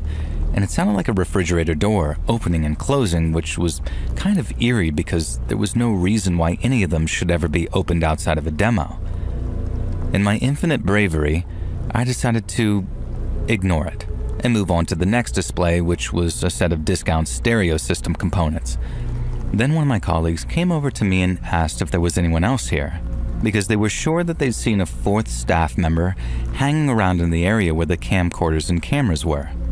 I told them no, it was just us three, but we'd go investigate. There was no sign of anyone, but one of the cameras was slightly misaligned as if it had been moved, and I decided to check the footage, and that's when I saw something odd. There was a few seconds of film that showed a guy with a very thick mustache and big, thick Coke bottle glasses staring into the camera, almost looking like he was in shock. And then quickly the footage ended. Unfortunately, the display model was not correctly set up for the time and date, so I wasn't able to see for sure exactly when the strange recording had been made. The answer was soon provided for us, though, when the storeroom door visibly creaked open in front of us and then just slammed shut. Now, there was no way that this was me or any of my colleagues, and so the three of us ran to the storeroom and did the bravest thing we could, and we locked it from the outside and then looked in through the window. That same guy that we'd seen on the film was sitting in the corner of the stockroom, dressed in pajamas with a sleeping bag on the floor beside him. Obviously, in that moment, we called the cops. And it turns out that what had happened was the customer had hidden in the store at closing that night so that he could be able to be there bright and early when we opened for Black Friday by never having left the store in the first place. In many ways, it was all kinds of wholesome, other than the breaking and entering. However, things took a darker turn when the cops searched through the guy's belongings, and they found a camcorder taken from the shelf, and I guess I hadn't noticed that it was missing at the time. And the footage they found on there was very disturbing, though. He must have filmed it within the previous few hours, and it included footage of both myself and my other female colleague on shift in compromising and very revealing positions from under the stalls. This creep must have been hiding in the bathroom waiting for us to enter, and having worked out how the camcorder worked, decided to give him some overnight entertainment to keep himself occupied while he waited for Black Friday. Naturally, we pressed every charge in the book, and he faced some pretty hefty consequences. Now, I was less impressed with the footage having been played back in court, but it was worth it just to send this complete creeper down for a decent amount of time. Now, I'm sure he's long since released by now because this was quite a while ago, but I hope I never have to encounter that creepo weirdo Black Friday pervert again, if he's even still alive. And maybe it makes me a bad person, but I kinda hope he isn't.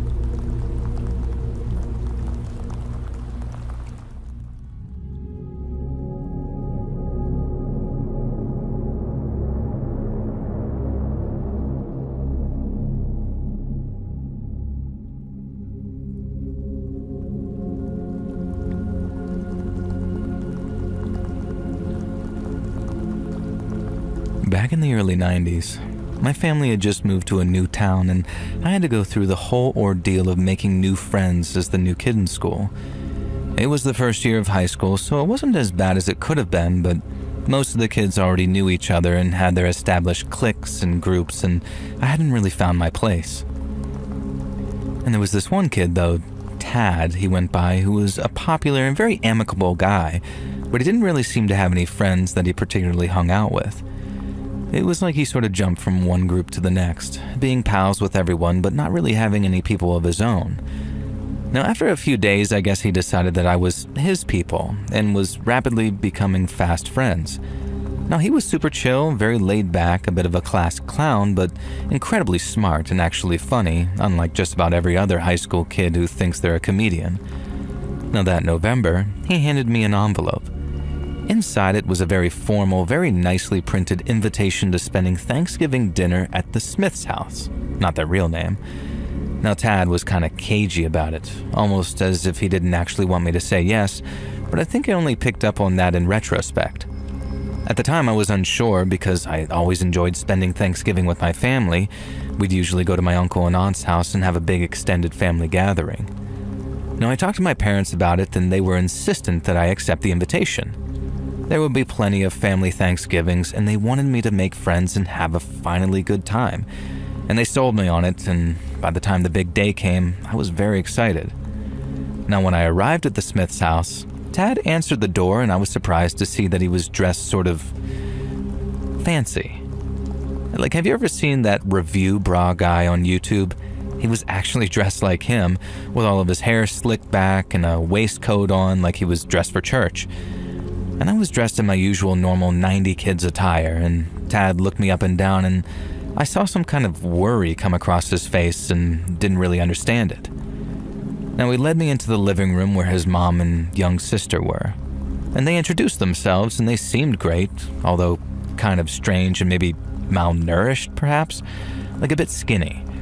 Now, Tad's mom, Jennifer, gently told me that typically the family dressed smart for Thanksgiving, but hopefully Mr. Smith would understand the miscommunication. Now, this was starting to make me feel a bit nervous. And then there was the little sister who talked to me in such an odd, polite way. The house itself also felt kind of lifeless, like it was almost too clean. It didn't look lived in. There were no family portraits on the walls, no memorabilia, no magazines on coffee tables, nothing. It could have been a house straight out of a catalog, or what I now know would be called a show home, and it just sort of smelled sterile. It was all so strange. So Mrs. Smith led us into the dining room. I don't want to sound ungrateful, but my heart just sank. See, I was used to Thanksgiving spreads being kind of awesome, and this was just pathetic. A turkey and 8 roast potatoes, a tiny pot of mac and cheese, some very limp-looking vegetables, just really unpleasant, and a spread that adult me would now be ashamed to present to a guest. Now, Mr. Smith, I never did learn his actual first name, was just standing at the head of the table like some goddamn king. Tad leaned over to me and whispered to make sure that I referred to his dad as sir and always made eye contact if I spoke to him, and only to speak to him if he spoke to me first. I genuinely felt like this was some type of prank at first, but it was very clear from the atmosphere that this was not. Now, Mr. Smith did not greet me or introduce himself. He gave me a sort of nod and then continued to acknowledge that I was there. I was seated to his left, Tad opposite me, and then the little sister sat next to Tad, and Mrs. Smith sat opposite her. And this positioning is important for later because you need to know that I was in reach of Mr. Smith. And so I followed the lead of the others and stood behind my chair while Mr. Smith spouted a rambling, droning grace that seemed to last forever. And weirdly, too, at no point did he actually mention God or Jesus or anything. It was just about giving thanks and appreciating the things we have. But it wasn't directed at anyone or any particular deity. Now, I didn't really notice this at the time, but looking back, it seemed incredibly odd. Anyway, we finally sat down, and Mr. Smith cut the turkey and started piling it on his plate, and I sort of loosely reached out for a roast potato. Now, without warning, without a word, Mr. Smith backhand slapped me across the face. I was absolutely speechless. It hadn't been hard enough to really hurt or anything, it was just hard enough and belittling enough to leave my face red, both from the slap and the embarrassment of being pimp-slapped by my friend's parent. Like, holy crap, I had never in my entire life been struck by a friend's parent before, and certainly not when I was old enough to be in high school. Mrs. Smith quickly stepped in and told me in a very trembling voice that it's custom to allow the man of the house to dish out his entire portion before anyone else was allowed to take any food. Mr. Smith then added very sternly that usually the man of the house would eat his entire portion before the rest of the family could eat either, but they were making an exception because they had guests who did not seem to understand respect. I wasn't a particularly angry or petulant child, but I was burning with fury inside. Tad kept giving me these looks like I was supposed to understand what was going on here, but I just didn't. I was too scared to take any food at this point, and I had to be prompted by Mrs. Smith to help myself eventually. And when I did, I was horrified. The food had looked unappetizing, but it was worse than it seemed. Everything was lukewarm at best. The vegetables were undercooked. The pasta and the mac and cheese were crunchy from being underboiled.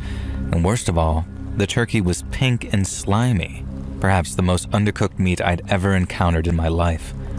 And the rest of the family were picking at their food as if they were aware of how vile it was, but Mr. Smith was devouring his portion with almost a sort of gusto, for lack of better words. And not once did he praise the chef, though, which I'm certain was Mrs. Smith, because I can't imagine Mr. Smith being the type of man who did the cooking. Now, about halfway through the meal, the undercooked and horrifically prepared food began to take its own toll on my sensitive stomach, and I felt serious, unpleasant pains coursing through me.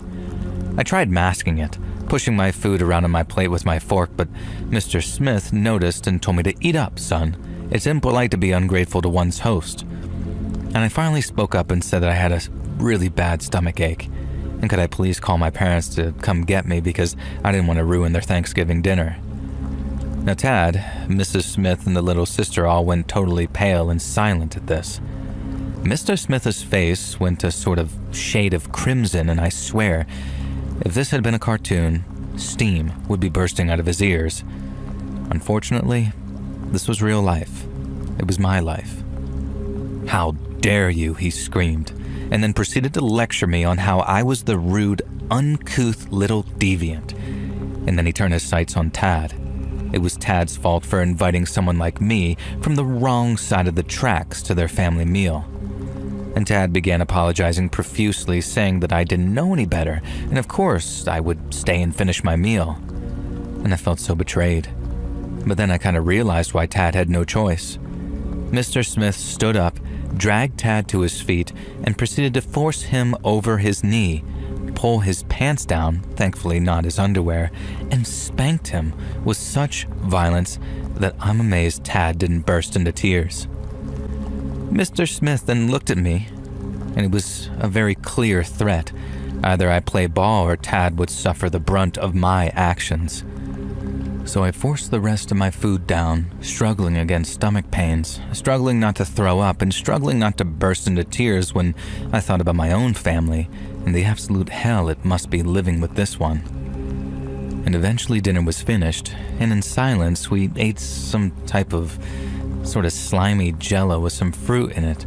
And as soon as dessert was finished, Mr. Smith promptly commanded that I leave and to think on my actions that night and the shame that I brought on myself and my family. It was an hour's way back to my house, and I opted to just take it rather than dare ask if I could call my parents. Now when I got home, our own Thanksgiving meal was still underway, and Mom and Dad just cheerfully asked me if I wanted to join in. I kind of snapped at them, burst into tears, and then ran upstairs and threw up.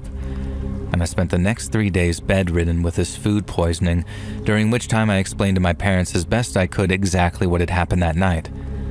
And when I got to the part about Mr. Smith slapping me, I could see Dad starting to shake with rage. But then my parents surprised me by saying that different families just have different customs and values, and that I shouldn't hold it against Tad, and I should continue to be his friend. I just shouldn't visit his house anymore. Now, I'd expect something else, I guess, some kind of confrontation where my dad, my hero, had gone around to the Smiths and given Mr. Smith a beatdown. Instead, it felt a bit like an anticlimax.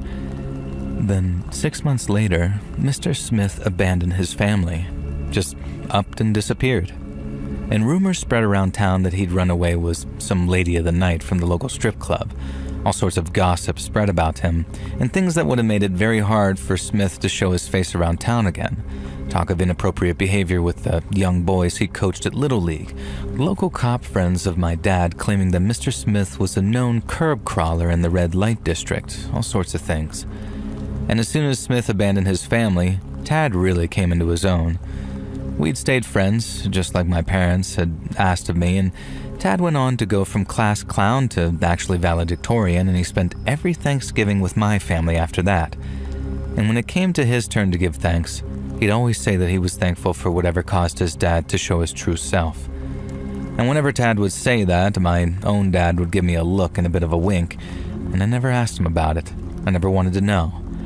I knew enough to know that Smith was still alive at least, and throughout the years, he made a few attempts to contact Tad, usually begging for money, and Tad and I are still great friends.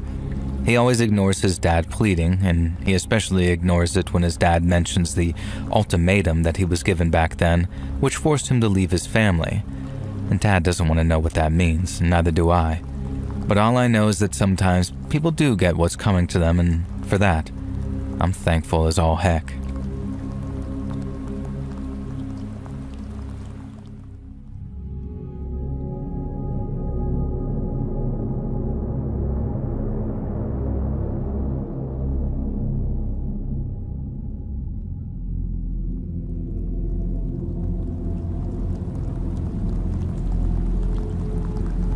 So I've been a head loss prevention officer at my local ASDA for close to 20 years by this point, and I've seen some wrong-uns on both sides of the fence, let me tell you. There was a shoplifter, big buff tattooed bloke who would only nick scented candles, and then there was the young lad on the checkout who played five-a-side with us who turned out to be pretty weird with kids. Now none of them hold a torch to Nick though. Nick made Gary Glitter look like a decent bloke. Well, maybe not quite that extreme, but he was certainly a massive C-word who I would not shed a tear for if he unalived his own life, as the talk-tick kids might say. And so Nick was the most zealous loss prevention officer I've ever met. This was mostly a good thing for lads like me who take the job seriously with military precision. If anyone swiped a jar of Marmite or a pack of crumpets, Nick would be on them like flies on poo.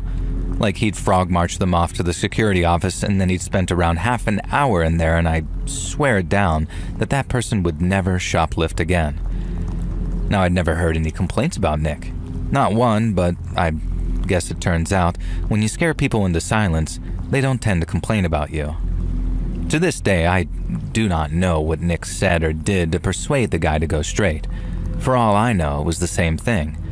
But when I found out that he was persuading the young girls to go straight, well, it made me sick to my stomach. It was a total idiotic coincidence how I caught Nick at it, though. I was in the security office and I managed to get myself locked in the security closet. Don't ask me how. To this day, I couldn't explain it. Fate, maybe. And so Nick brings this girl in, maybe 18 or 19, and immediately he's explaining to her how he's not just a security guard, he's secret police. And then he flashes some kind of badge which I couldn't make out through the slats in the door, but I guess it was pretty convincing because the girls start crying and begging and apologizing. And so Nick tells her that he's only pulled her aside because, get this, she's a suspected enemy of the state. Apparently there are things that flag up to his people and he has to pay extra special attention to them. He's implying to this last that his people would be capable of disappearing her unless she cooperated. Nick's idea of cooperation was, to put it mildly, obscene, and the way he explained it, the items she was stealing, in this case bread, tomatoes, and beans, was a code combination for other agents to know that she was strapped with explosives. It was clearly some absolute nonsense, but long story short, he could make any trouble go away if she let him take some shots of her, without clothes, to prove that she's not wired or strapped with explosives. Now, I have no idea if this girl believed him, but she certainly believed that she could avoid escalation if she just did what he said and stripped off for him. And so I was there stuck in the damn closet while he persuades this girl to explicitly make it clear that she's not wearing a wire. Now, had this been how he'd achieved such a high record of handling shoplifters? Did he basically just blackmail them to strip down for him in exchange for turning a blind eye? Was the bizarre secret agent aspect some twisted gimmick? Did anyone fall for it? Did any of this matter? Not me. I saw red and managed to kick the closet door open, catching Nick in the act of taking a horrifically explicit shot of this girl bent over the table while she was crying and apologizing. Now, I have a daughter, All I could see was red, and I didn't care if this was his first time or his 50th. I was going to drive Nick away in the same way that he'd been dealing with shoplifters. I told the girl to get dressed and get out of there, and ask her to trust me that I'd deal with Nick if she didn't call the cops. But I didn't hold back. I gave Nick the beating of his life, and then forced him to strip in the way he'd forced that girl, and who knows how many others, and I took photos. Now, none of this was sensible. I'm not proud of it. Now, I should have reported him, but sadly, I know how impossible it can be to achieve justice for crimes like this. And so giving Nick a beating he'd never forget and lowering myself to his level, maybe it wasn't right, but it felt like the best option I had. Finally, I told him if he ever quit the job while I was there, if he prevented me from being able to keep a close eye on him, I would find him, and I would make him regret ever trying to avoid me. I told him I had him by the short and curlies, and I'd never be letting go. And if I ever found out that he'd been up to his old tricks, his life would not be worth living. I guess men like him are cowards, because he believed me, and to this day I still work with him. Maybe I should have reported him, but I have no idea who his victims were, no idea if they'd play ball, and I figured that it would be better that I kept an iron vice grip on his.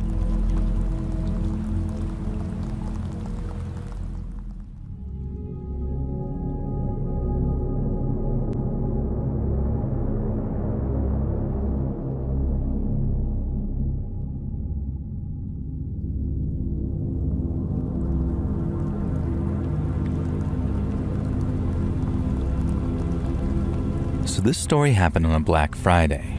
The sun had just set and the bargains had been bought, and the nearby Target, in my mind, was a war zone.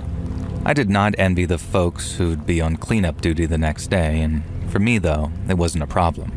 I was the manager of a gas station. We didn't have to worry about Black Friday all that much. We just had to make sure that we had enough hot dogs on the griddle, nudie magazines on the shelves, and Baja Blast in the cooler and the shotgun loaded behind the counter. It was just me and Bad Charlie, one of my coworkers. He was called Bad Charlie on account of his brain being bad. Now nowadays you probably wouldn't call him that, but it's how Bad Charlie, who was a sweetheart, liked to introduce himself. Now Bad Charlie was mopping the floor and I was kind of just deliberating over whether it was time to toss the hot dogs onto the roller, and it was. And then an old fella approached me as I was getting the garbage bag to toss away the wieners, and then he says something like, "You tossing them, pal?" So I said yes, and he asked if maybe he could have a few. And so I respond, "Sure, do you want them with buns?" And then he says, "Yeah, that's how you do a hot dog." Now, it was a bit sassy for my taste, but whatever, so I just let him take a few hot dogs, direct them to the condiment station, and then go back to doing some admin on the old Windows ME computer that we had back then. You might remember it. Now, around 10 minutes later, Bad Charlie comes up to me and kind of tugs my sleeve, saying, "Hey, we got a problem." And there's always some problem with Charlie. Usually he saw an adorable mouse and wants to make sure it doesn't get hurt or some nonsense like that. But this time, he had a point. The old guy had made his hot dogs, but created an absolute apocalypse of sauce over at that condiment station. It looked like someone had exploded over there. And considering Bad Charlie had just spent half an hour cleaning up the condiment station, he was a little upset. And so was I, considering that the hot dogs had been a freebie for this old idiot. Now, I assumed that he'd made his mess and long since gone, but it turned out that he was still there, and in fact was storming up to the counter, one hot dog in each hand. "These doggies be some steaming pile of overcooked shiznay," the old man drawled up. And I'm thinking, well, yeah, they were old hot dogs that I was about to throw out, and he asked if he could have them for free. And Bad Charlie was asking me about what he was talking about, and I didn't really care to explain to him. I just told the old guy that if he wasn't happy with his dogs, then he's welcome to provide me with his receipt, and I'll get right on that refund. "Refuse this," he yells, hurling the hot dogs at me. Now one misses, splattering the "Hang in there" poster in the back, which is a zombie dangling from a noose, and the other dog hits me square in the face, sending the condiments dripping down my cheeks and the wiener landing at my feet. Now I'm too shook and kind of amused to really react, but Bad Charlie is not. He grabs the old man by the shirt and starts yelling how that ain't very nice and you shouldn't look a gift horse in the mouth. Now before any drama can unfold, the front door bursts open and some woman rushes in holding an expensive-looking MP3 player in its box. Now she's yelling that she needs help because she bought the last cheap iPod at the Black Friday sale and now there are customers after her and could she please hide out there until they go away. Now normally I would say yes, but the angry hot dog guy is still present, so I don't really want to seal the gas station with this dude inside, and so Charlie seems to have an idea. He grabs the old man, drags him to the front door, and throws him outside, and then yells something like, "This guy's stolen the lady's iPod, someone help her!" Now immediately, about 5 or 6 people come running from the direction of that target towards the old hot dog dude. Now he has no choice but to flee as Charlie locks the door and we stand and watch as the angry customers chase that dude off without the iPod off into the darkness. I go and clean up while Charlie explains the situation to the lady with the iPod. She's extremely grateful and explains that she genuinely believed that the other customers intended to do her serious harm if we hadn't directed them away. Part of me felt bad that we'd endangered the old dude with the hot dog, but the part that still had sauce dripping down my face didn't feel too guilty and that he'd have to outrun an angry mob. It just goes to show that sometimes charity will get you nowhere, and simply achieving good luck will be enough to make people want to hurt you. On the plus side, Bad Charlie had an opportunity to feel like a hero, so things could have been a lot worse. All in all, not the worst Black Friday I've had, but that's a story for another time.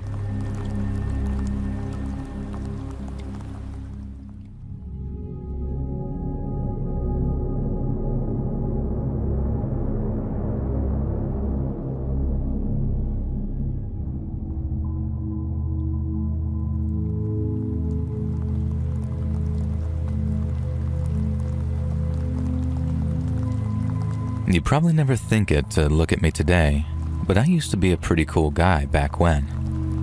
These days, I make a living fixing cars and motorcycles, partly on the back of skills that I picked up in my former life, as the guitarist in a touring rock and roll band.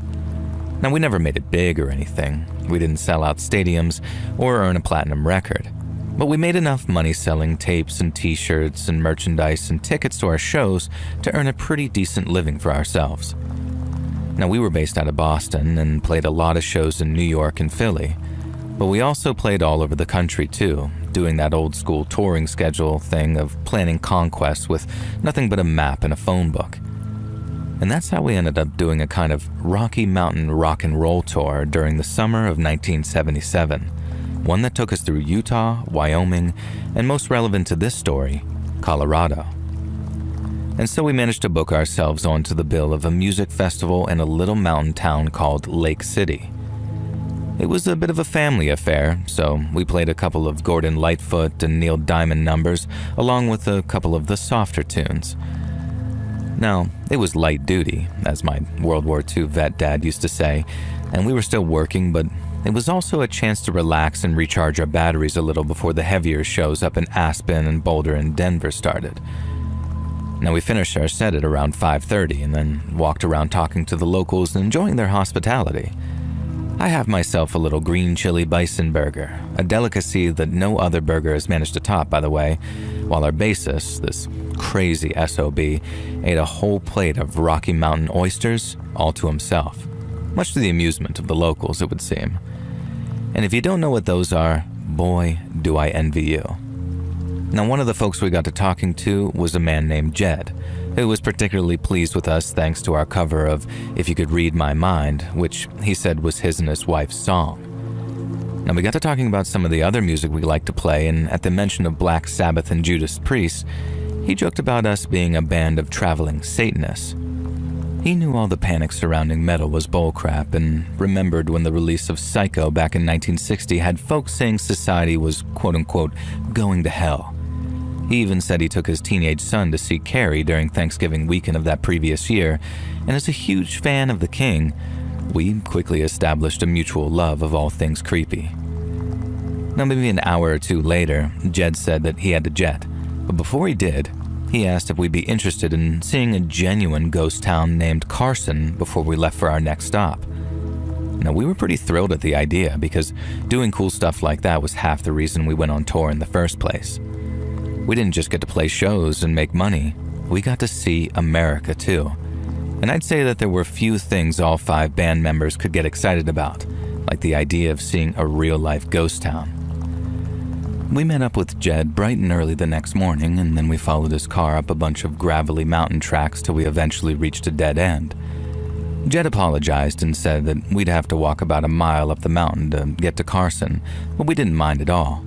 It was actually kind of nice to be able to stretch our legs after spending so long on the bus. And then after a short walk through a whole bunch of trees, we entered a clearing that had around a dozen wooden buildings, all standing, derelict. Now, Jed told us Carson was founded back in 1889 as a silver mining settlement, and that for a few years it was home to almost 500 miners, as well as around half a dozen families who sold them food and equipment and laundry services.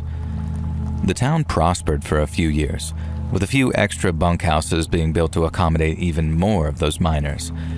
But by 1895, not a single soul remained, and Carson had been completely abandoned. And when we asked what happened, Jed told us that there were 2 explanations, the official one and the unofficial one. The official one had been propagated by the town's owner and financier, who tried selling the land because the silver mine had supposedly run dry. But the unofficial explanation, which Jed says was the God's honest truth, had been passed by word of mouth from generation to generation, and this one was considerably creepier. Jed said that he'd heard the tale from his grandfather, who in turn had heard it from a lady who used to live up in Carson with her family. Jed's grandfather was a deputy sheriff, a man who could smell a lie the way other men could smell pie baking in an oven, and his grandpa believed every single word that lady had to say. He hadn't just heard it from her either. He said he met a handful of others who claimed to have been there that day. Some said a riot erupted up there in the mine and that the company's armed guards had to step in to put it down with lead. But the girl Jed's grandfather spoke to, her pa had actually gone up to the mine and seen the aftermath with his own 2 eyes. He said it was just some miners' strike that turned violent.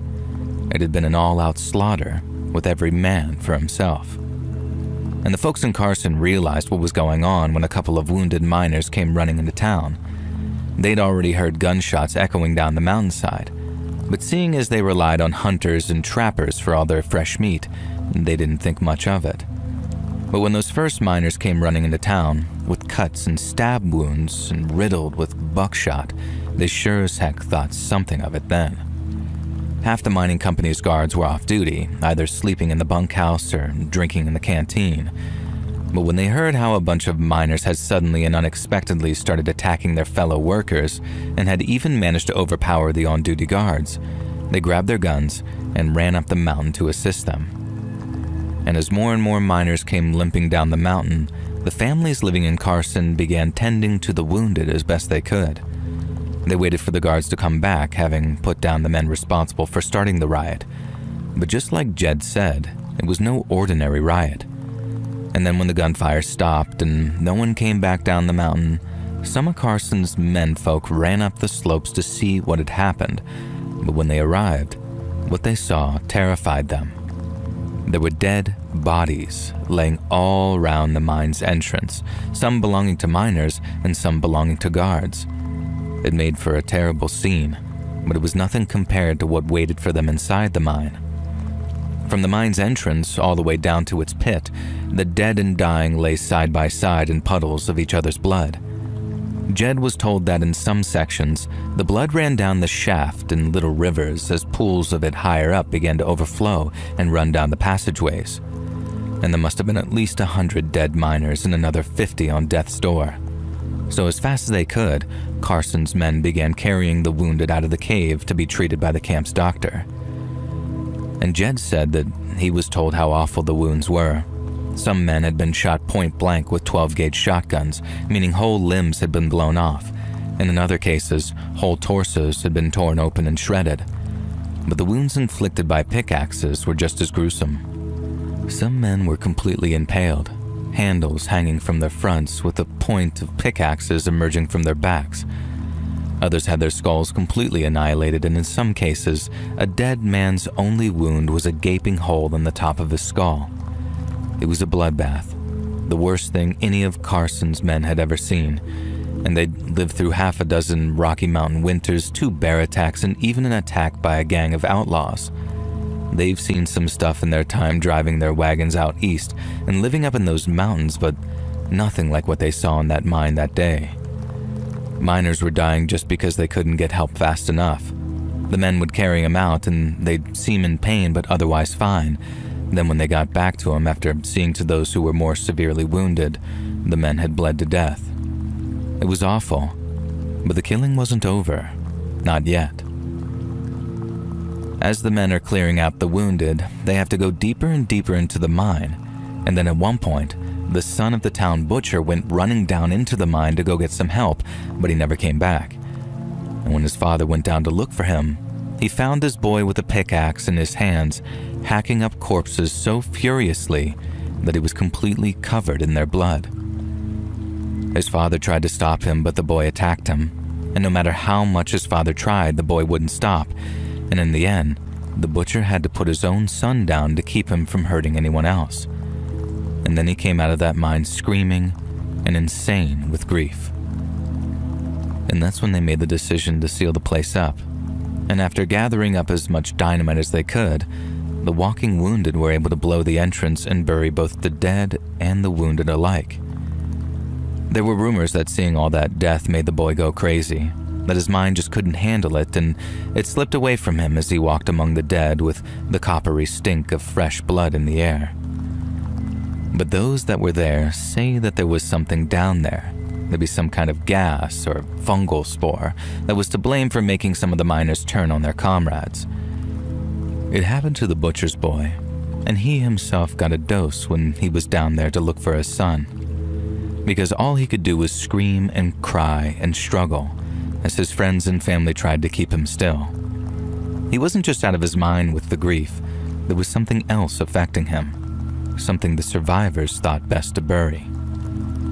Jed said the mining company paid to have all the bodies collected and returned, but they fired the survivors and tried to have them in prison for blowing their mine sky high. The company thought they got everybody's body off that mountainside, but Jed said that he knew of people that had found bones in the woods below the mine. Not animal bones either, human bones. He actually asked if we wanted to go look for ourselves because there was a slim chance that we might even find a souvenir, as he put it. But we told him we were good and had seen all we needed to. If there was anywhere on Earth that was genuinely haunted, it was that old mining town, and we didn't want any of those old ghosts putting a curse on our tour because we'd been dumb enough to go off with some of those bones. And Jed laughed at that, and we did too, but it wasn't entirely a joke, not in my case anyway. We called it quits not long after, and then we're back on the road and headed for Aspen. We had Lake City and Carson in our rear view, but Jed's story stuck with me for the whole rest of the tour. It stuck with me so much that when we got back home, I rented a book from the Boston Library about mining disasters.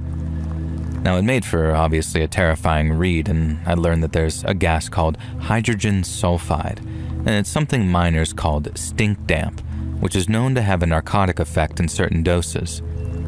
It is possible that the men at the mine's deepest point were suddenly exposed to high levels of this stink damp, at which point they lost their minds. And the rest of the massacre could possibly be explained by a kind of herd mentality or collective panic whereby confused and frightened men were gripped by a sort of primal kill or be killed mentality. But the thing I've never been able to figure out is why the guards turned on each other too. Jed said it appeared as if the company guards, the ones who'd been off-duty and stationed in town, had begun attacking each other during the final stages of the massacre. And to me, that suggests something other than narcotic gases were to blame for what had happened. I've often wondered what the real cause was, but there also comes a point where I tell myself to stop thinking about it because the things my imagination starts to dream up can really start to frighten me.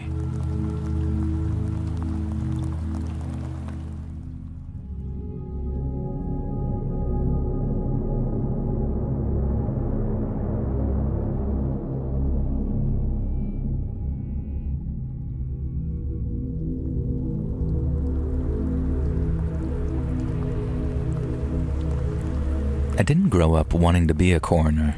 No kid does, I guess, really. I actually wanted to be a doctor, but since I didn't have the grades for medical school and I still wanted to turn my love of anatomy into a career, I decided being a coroner was my best bet. Now, for those that are unaware of what a coroner does, I'll just break it down Barney style. Whenever someone dies, and we aren't super duper sure how they died, it's my job to take a look under the hood, as we say, and figure it out. I used to work in the city, and for quite a while too, but I feel like a man in my line of work can only work in a city for so long before he either quits, moves elsewhere, or loses his mind completely. Me, I decided to move elsewhere, somewhere quiet and calm, which is how I ended up in Polson, Montana.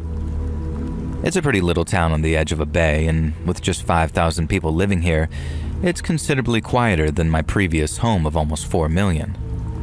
Now back there, it wouldn't be out of the ordinary for me to complete 3 or 4 post-mortems in a 24-hour period.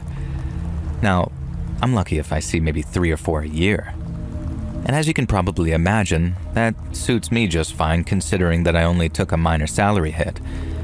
But then I guess, ironically, it's here that I performed the most memorable autopsy of my entire career. And it's one of those that's memorable for all the wrong reasons and why I sent you the story.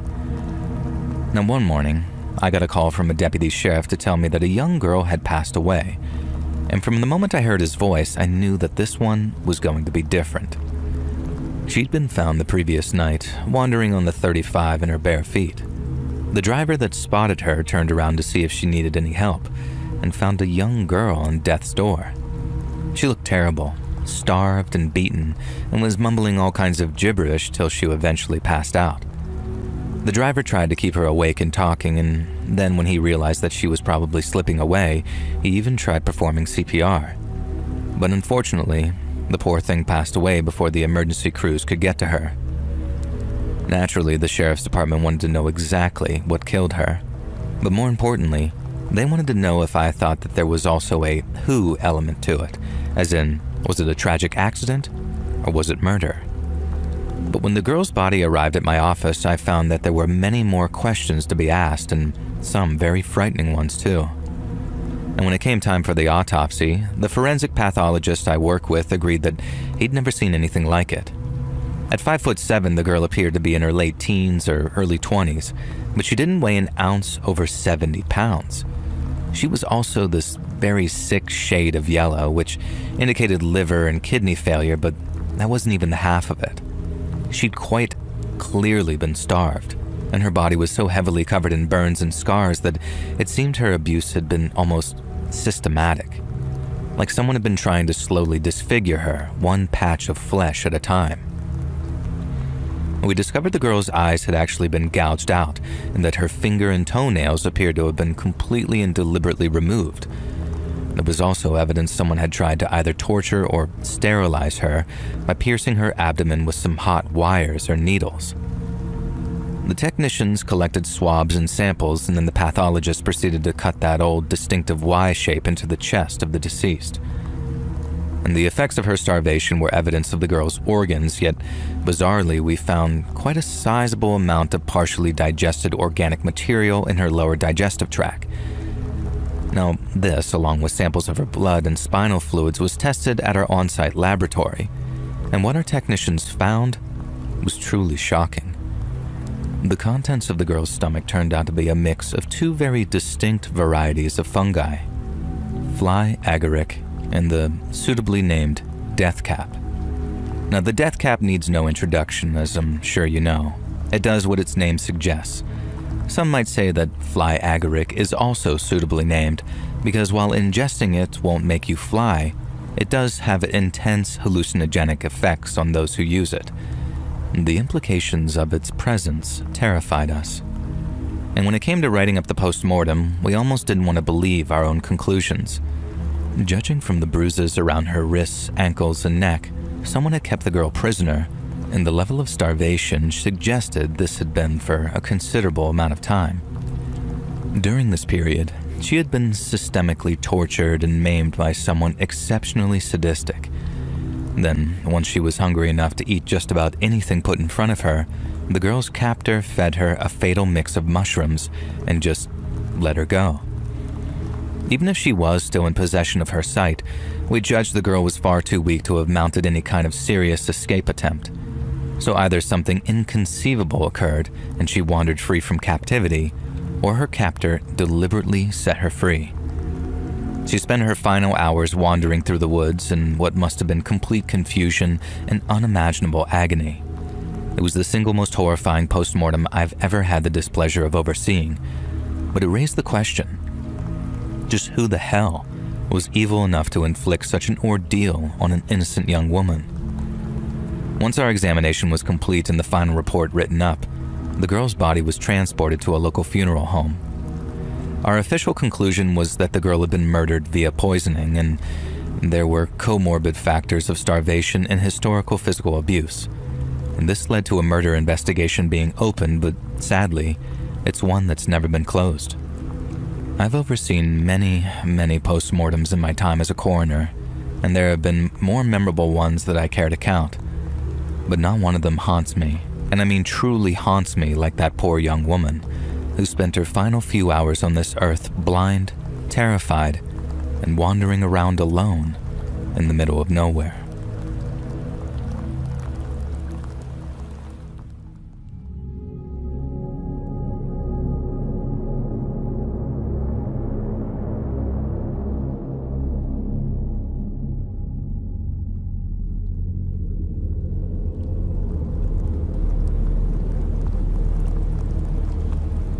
When I was 28 years old, I was still living in Denver, and a few friends and I went out for dinner and drinks. It was fun at first, but as the sun went down and the alcohol started to flow, I realized that I just wasn't feeling it. I had really gotten into yoga, running, and eating healthy that summer, so even though staying out late and partying was still fun, I just didn't have the energy for it anymore. I stayed for one last drink before saying goodbye to my friends and then walked outside to catch a cab. And then as I was waiting, I heard a man's voice off to the right of me asking, "Are you waiting for a cab too?" And that is how I met Patrick. It turns out we're in very similar situations. He'd been out celebrating his brother's birthday, but had quit drinking a few years back. And so before everyone got too drunk and too annoying, he figured that he'd head home to save himself the headache. Now, I like the idea of a guy who didn't drink, so after establishing that we were both single and of similar ages, I began to drop some not-so-subtle hints that he should ask for my number. We were having such fun flirting that we almost didn't notice when an empty cab drove right past us. And then when the next one came around, Patrick insisted that I be the one to take it. Now, he was a gentleman, and he was handsome, and he was charming, so when he texted me about grabbing some coffee sometime, you can bet that I texted back. We dated for 2 years and fell deeply in love with one another. He was the ideal partner, except for one tiny peccadillo: his past. Now, I know in literally any other circumstance a guy not being frank about his history is a huge red flag, but Patrick wasn't entirely opaque. He talked about high school, he talked about climbing the career ladder in his 20s, and he was willing to be frank about past relationships too. The other thing he wasn't so open about was college. He said his first 2 years were basically non-stop partying, and it got so bad that he had to repeat a few courses during his sophomore year. He talked about falling in with a pretty bad crowd and how he had to cut himself off from them just to get his degree. And I could tell that he was embarrassed, maybe even a little ashamed, so I didn't push him on it. I just liked that he'd changed. And then one day, Patrick asked me to go hiking with him. Now, I was surprised because Patrick was just about the least outdoorsy type of guy you could imagine. He worked out, but he loved the indoor gym that he was a member of, and he was way more interested in gadgets and gizmos than the natural world. So when he asked me if I wanted to go hiking of all things, I was actually kind of stunned, but I was super excited. You see, maybe 6 months prior, we'd been talking about the prospect of getting married and even having children. Not so much with each other, it was just sort of a in general thing. Patrick asked what my ideal proposal location would be, and he gave me examples like the bridge in Central Park or the top of the Eiffel Tower. But after considering it, I decided I'd much rather be proposed to in a place of natural beauty rather than artificial. And I remember he nodded like, "Okay, unconventional, I like it, but I never thought in a million years he'd actually keep it in mind. So that Sunday morning when he asked if I wanted to go hiking up near Golden Gate Park that following weekend, it dawned on me how Patrick might actually be planning on proposing. And I started freaking out in text messages to friends saying that I didn't know if I was ready. Now, I wanted to marry him. I just didn't know what kind of wife I was going to be or if our relationship would survive the transition from casual to serious commitment. My friends said that I was just overthinking things and that I should just trust that initial gut feeling of excitement. It was true that realizing a proposal was on the cards had made me so very happy. So rather than continue to ruminate, I just simply waited for the date of the hiking trip. And when it came, I just knew that I was going to say yes. Now, the first 2 hours or so was just a dream. My usually outdoorsy, averse boyfriend had put a ton of effort into making sure that he had all the right equipment, and being his typical self, he brought a bunch of cool gadgets along too. Stuff like straws with built-in water filters and solar-powered phone chargers just in case we got it low on battery. And the scenery was beautiful. The weather in the Rockies was great, and as Patrick guided us along the trails towards our mystery destination, I got more and more excited. And before long, he took us up the trail that wound up this very steep slope, and when we got to the top, we found ourselves at a sort of steep earthen cliff that overlooked the forest below. It was an incredible view, and knowing what was coming, I started to get a little emotional. Now, Patrick looked at me, smiling as I wiped away the tears and said, "You know what I'm going to ask you, right?" And I just laughed and said yes, expecting him to drop to one knee and produce a ring at any moment. But he didn't. Instead, Patrick started explaining how he had brought me all the way out there to propose. There was just something he needed to tell me first. Now, right away, I got nervous and Patrick could sense it. I thought that he'd try and reassure me that it wasn't anything too serious, but he didn't. He just stayed quiet until I'm saying something like, "Well, what is it?" He asked me if I loved him and if I trusted him. But when I answered yes, he didn't seem any more sure of himself. He asked if I could keep a secret, if I could keep the most important secret of his whole life. And again, I said yes. But I was wrong. Patrick began telling me how, during his second year of college, he and his frat buddies went to an off-campus party, some kind of warehouse rave type of deal.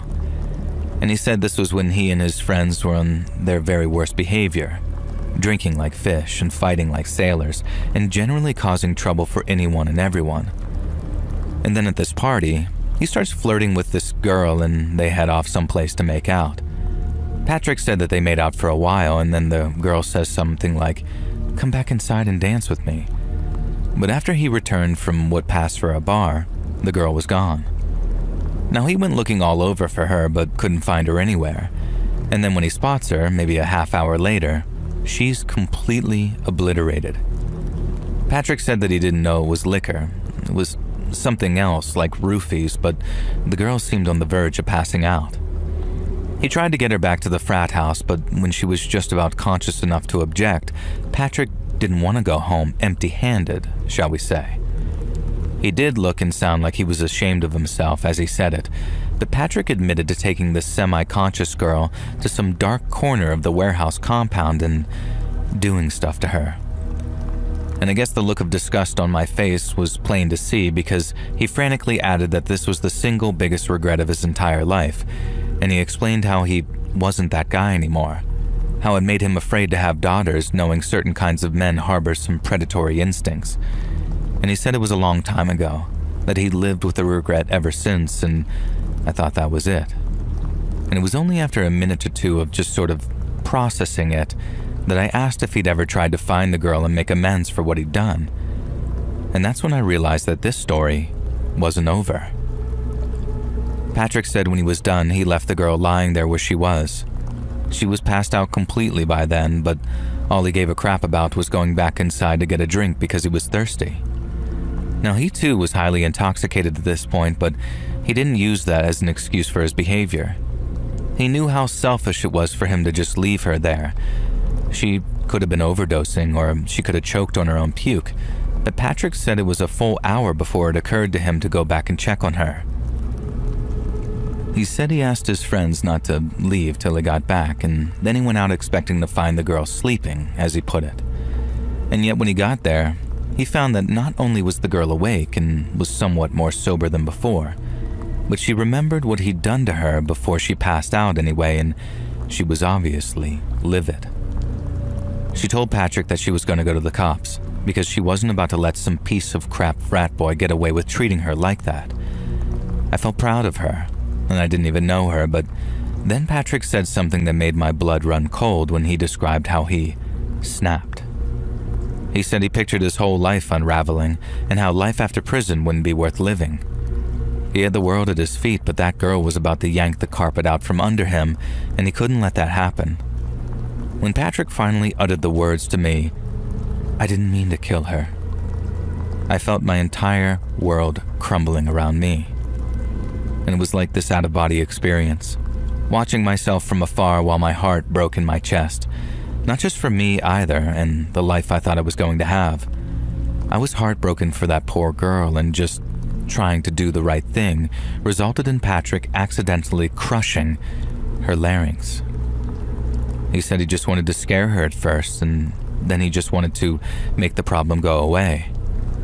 But all that fear had him squeezing just a little too hard, and Patrick didn't realize just how much damage he was doing until he felt the girl's throat just sort of give way in his hands. He said her eyes went all wide as she tried to get air into her lungs, but she couldn't. And then maybe a minute or two later, she was dead. Patrick said he could have ran for help, but he didn't because he was scared. And instead of getting help, and once he was sure that the girl was dead, Patrick went back inside the warehouse party and asked his closest friend in the frat for one hell of a favor. It was one he granted, and then over the next couple of hours they managed to hide the girl's body someplace no one would ever find it. Patrick never said exactly where, but he kinda hinted it was some kind of state park or forest, at which point it suddenly made sense why he hated the idea of hiking. He told me he was sorry, deeply and truly sorry, and that he'd do anything to take back his mistake. But it was also a mistake committed by his old self, his younger self, and he didn't think that it was one his new self had to pay for. Patrick then asked me if I thought that was a reasonable thing to say, and I suddenly realized just how vulnerable I really was. If I said no, and that I thought that he was a murdering piece of crap, and I didn't want to marry him, what was to stop him from silencing me too? He could just shove me down the steep slope and then bash my head in at the bottom to finish me off, and no one might ever find me. I'd end up just like that girl, on a missing poster with my family wondering what the hell had happened to me, but deep down, knowing that I was gone. I knew I couldn't reject him. I knew I had to at least act like I understood. And so I underwent one of the most painfully surreal experiences of my entire life, and I pretended to be the fiancé of a murderer, someone who violates people. And I told him I agreed, that the new him shouldn't have to pay for his old crimes. I told him I wasn't about to let one shot at happiness slip through my fingers because some skank decided to run her mouth. I'm ashamed to say that I said that, but it's true. I'd have said just about anything to get out of that forest alive because I figured what I planned on really doing would justify it. I leaned into the morbid curiosity that I felt and asked if he was scared that the girl's body would end up being found, and more importantly, what was going to happen to us if he ended up getting caught. Colorado had the death penalty at the time, so as Patrick said, if he got caught, it was over for us. And then we talked about the prospect of dating again after one of us passes away. Like I said, it was surreal in the extreme, but, and this is probably going to sound insane, I felt safe with him. I thought I had him. I thought I tricked him. And then after our hike was done and we walked back to his car, I felt this rush of almost victory knowing that I'd survived. And all I had to do to ensure my continual survival was to sort of keep the act up till I could get home and call the cops. But before I could do that, All the pretending I'd done resulted in a state of almost complete nervous collapse. After getting home, I think I cried for a straight hour, and then I called my mom and cried for another hour on top of that. It was probably the worst day of my life, hands down, in terms of catastrophic mental trauma, but then once I was done crying, I'd pulled myself together and hung up on Mom and then called 911. I packed an overnight bag as I waited for them to arrive because I planned on staying with my mom for the foreseeable future after Patrick got arrested. Now, I was scared that they'd maybe let him go for some reason, be it lack of evidence or him getting bail or whatever, but it turned out that I didn't have to worry about anything like that because when the cops showed up at his place looking to talk with him, he was nowhere to be found. I talked to the Denver PD a lot in the weeks that followed, but I also ended up getting a call from 2 detectives in Arizona where Patrick went to college. They were very interested in his story because the location of the murder, along with the timing of the girl's disposal, made it easier to figure out where to look. I then also got a call from an FBI agent who asked if Patrick ever went by another name or if he ever mentioned owning a fake passport. I said no to both questions, and the agent never came out and said it, but it was kind of obvious that they thought Patrick had fled the country somehow. They just didn't know how or where he'd gone. And then the agent asked if there was anywhere in the world that I thought he might have gone, somewhere special that he might have mentioned wanting to visit. And I told them about Patrick mentioning Paris and Rome one time, but aside from that, he'd never seemed all that interested in traveling. And to this day, he's never been found. But I still hold out hope that he'll show up someplace one day and that he'll finally have to pay for what he did to that poor girl. And that's almost my ideal scenario. I open the newspaper one day and there's Patrick's face under the headline saying something like "fugitive apprehended overseas." But my nightmare scenario goes a little something like this. One day, and maybe even someday soon, I'm sitting home alone and there's a knock at my door. I go to open it, so comfortable and confident that I don't bother checking the peephole. And then when I open it, there he is. There's Patrick. And he's come to shut me up. For good.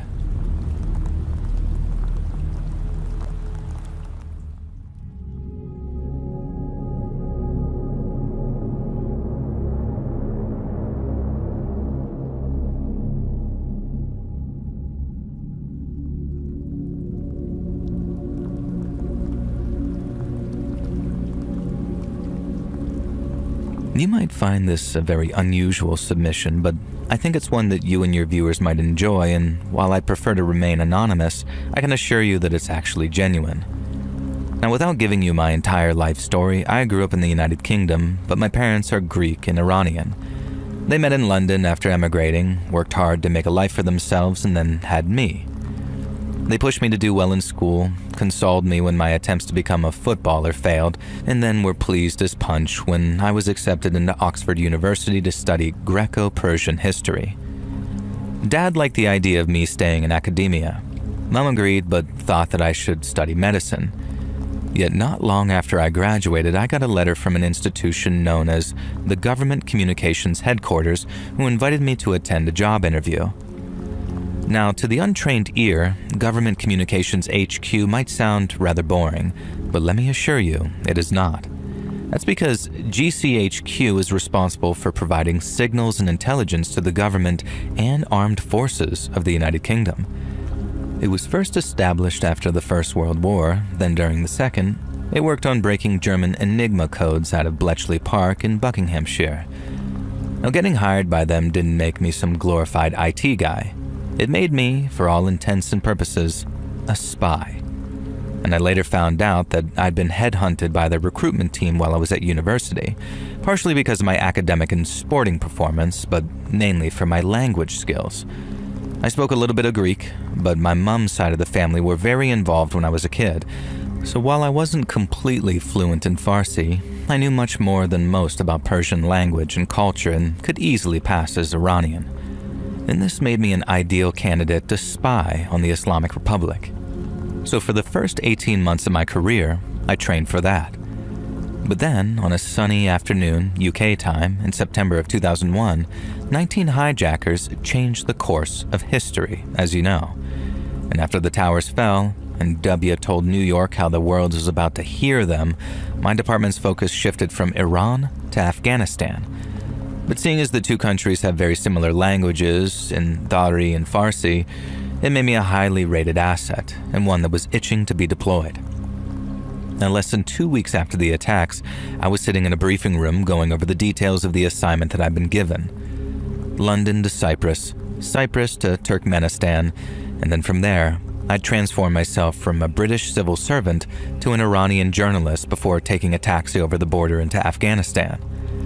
Now, my destination was the ancient city of Herat, where I'd gather intelligence on Taliban morale and troop numbers prior to what was undoubtedly going to be an American-led invasion. While in Herat, I learned that many Taliban fighters had been sent to the mountains around 30 miles southeast of the city.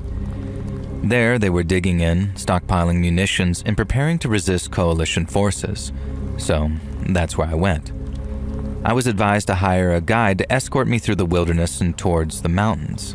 I didn't want to get lost, but neither did I want to attract too much attention to myself. So I hitched a ride to a small village within 2 days' walk of the mountains, then did just that. Walked. Getting up into those mountains made for the toughest hike of my life. And following one particularly grueling climb, I was relieved to see a gently sloping valley that led deeper into the mountains. It was beautiful in its way, like a little slice of Shangri-La. But as I looked around, I suddenly spotted 2 men standing on a ridge some distance behind me. They were little more than specks all the way up there, but I could tell that they were watching me, and I remember thinking to myself, I'd be in a terrible spot of bother if one of those chaps had a rifle.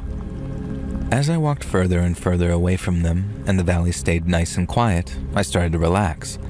I started thinking that they were just 2 curious shepherds. But no sooner had that thought entered my head, the first bullet struck the rocks about 50 meters away from me.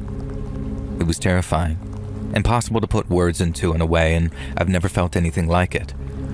There was nothing ahead of me but open ground, so all I could do was run as fast as I could and hope the gunman was just some goon with an AK and not an expert marksman. Because if he was, I was dead. And the first bullet landed about 50 meters away in a spray of dust and gravel, but when the second hit, it was even closer. It landed no more than 20 meters ahead of me after whizzing over my head. And the next was closer still, landing just within arm's reach. But by then, I had made it to a grouping of large rocks that I could bound between to put something solid between me and those bullets. And eventually I was faced with a stretch of open ground leading up to a gentle ridge, and I waited to see if another shot came, and then when I was met with only silence, I ran for the ridge, praying the gunman had given up and wasn't just reloading. But no more bullets were fired. It was a relief to be on the other side of the ridge, knowing I was totally out of sight, but I knew that I still wasn't safe. The gunman and his pal could be pursuing me, or there could be additional assailants waiting ahead. And with no choice, I pushed on as fast as I could until I suddenly spotted a plume of smoke rising in the distance. It wasn't until I got much closer that I realized that it was a tea house, and that was another huge relief, because with the sun beginning to set, it was an ideal place to bed down for the night. Most Afghan tea houses serve tea and simple meals, but many feature side rooms or second floors that function as guest houses. Guests are packed into one large room with nothing but a mat to sleep on, so it's not exactly the Ritz, but they serve as a wholesome shelter for travelers during the longer, colder nights and when the passes are blocked by winter snows. I drew some stairs after making my way inside, but after the owner rather loudly asked where I was from, my cover story seemed to lessen the tension. There was a clear interest in me, but I was left to eat and drink in peace. After a few hours of nursing cups of tea and talking with fellow travelers, I approached the tea house's owner regarding accommodation for the night.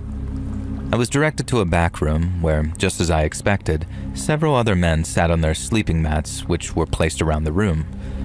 The walls were bare, the floor was covered in a mosaic of carpets, and there was a large silver tea set in the middle of the room.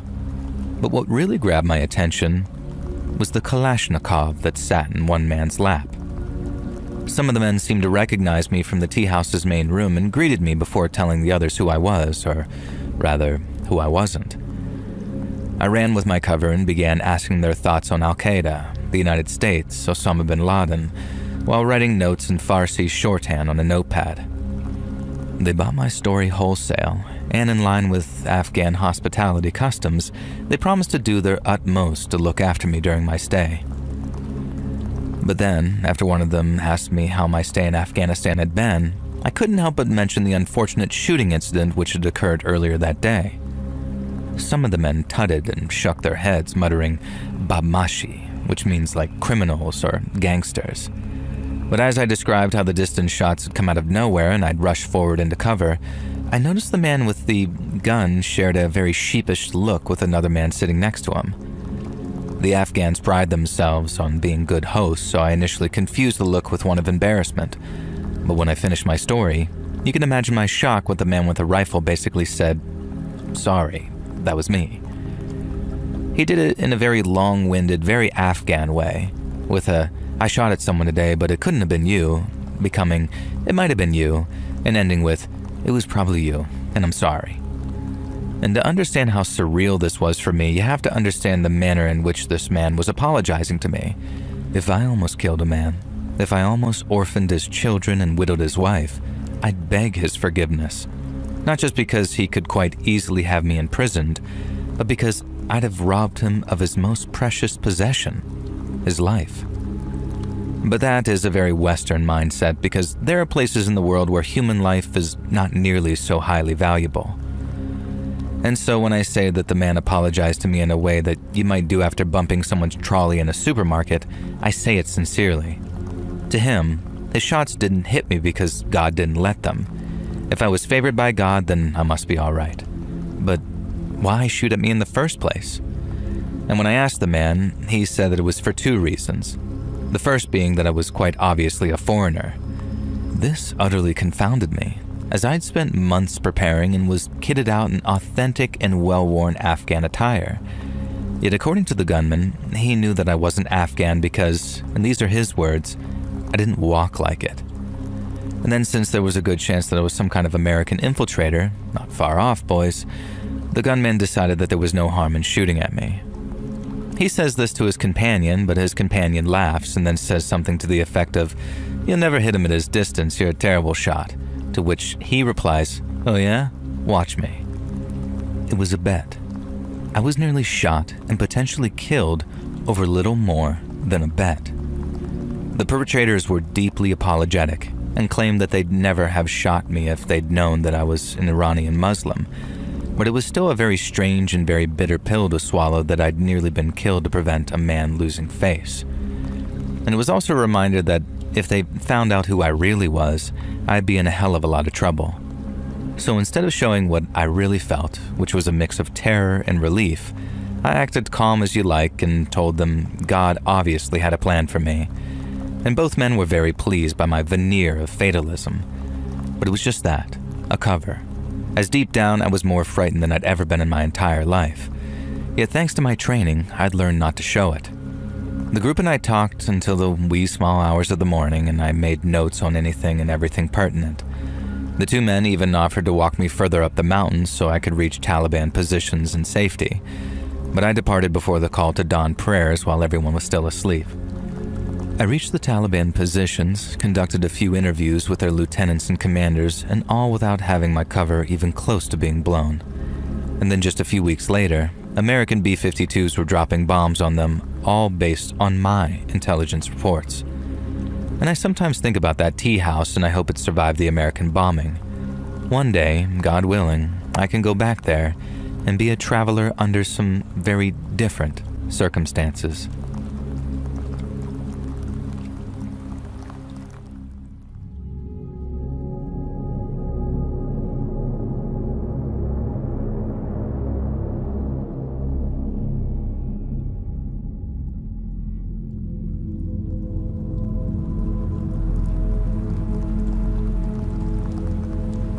For almost 2 decades now, I have worked as a helicopter pilot for Utah's Department of Public Safety. People are often surprised by what a varied job it actually is. Because while we obviously provide a lot of support to law enforcement, we also perform medical evacuations, assist with wildfire and disaster response, and most relevant to my story today, we support search and rescue operations out in the Rockies. I'm on call 24 hours a day, 7 days a week, so sometimes I'm grabbing my gear in the middle of dinner or in the middle of the night because someone's gotten themselves into trouble in the UWC. That's the Uinta Wasatch Cache National Forest, about 30 miles east of Salt Lake. Most of the time the calls come from hikers or climbers who get lost or hurt in the mountains, or sometimes we get skiers caught in avalanches during winter. But then other times, I find myself flying into situations that are much more unsettling than just a lost hiker or stranded skier. And the bird I fly most is the Airbus H-125, a single-engine helicopter that's ideal for flying through the Rockies. It's got enough power for high-altitude work, which is crucial around here since elevations can regularly push 10,000 feet or more during search and rescue operations. I take off from the airport in Salt Lake, and then within minutes, I'm soaring up into the mountains to link up with the ground team. The air gets thin quick, so you gotta manage your power carefully. The H-125 handles it well, but it can sometimes feel very different to flying at sea level. It's beautiful up there in the mountains, but the weather can turn on a dime. One minute it's clear blue skies, the next you're dealing with turbulence from downdrafts off the peaks, or snowstorms that come out of nowhere and cut visibility down to nothing. But even when the weather's fine, the kind of flying they have to do up there can get real dangerous real quick. On more than one occasion, I've had to hover in tight spots, like above a narrow ridge with my rotors less than 20 feet or so from the treetops. I then have to hold that position on pain of death while the crew lowers the hoist to a stranded climber with a busted leg.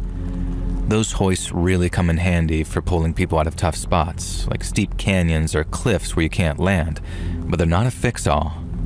To fill the gaps, me and my crew keep the bird loaded up with stuff like night vision goggles, searchlights, and Reco detectors, a real handy piece of equipment which can pinpoint people wearing reflective clothing. Because flying SAR missions in the Utah Rockies is no joke, we need all the help we can get out there. And despite all I've said, most ops are actually pretty straightforward in terms of what we do. We spot them, drop a line, and then haul them out and crack a beer back at HQ. But there's one from a couple of years back that still has me wondering what in the world really happened out there. It started just like any other call might do, with a phone on my nightstand dragging me out of sleep. The missing man's wife had called 911 just a few hours before after her husband failed to return home following a solo hike up near Hayden Peak. I wasn't expecting anything too intense. The last couple of ops involved rescuing pencil-pushing city boys who'd bitten off more than they could chew, so I figured it might be more of the same. But after flying over the area surrounding Farm Creek Peak, we couldn't spot our hiker anywhere. The ground team was already on location, with some combing the trails on ATVs, so we decided to open up our search area to see what we could find. Eventually, we found ourselves flying over a place called Wilson's Peak, the highest point in the entire state of Utah.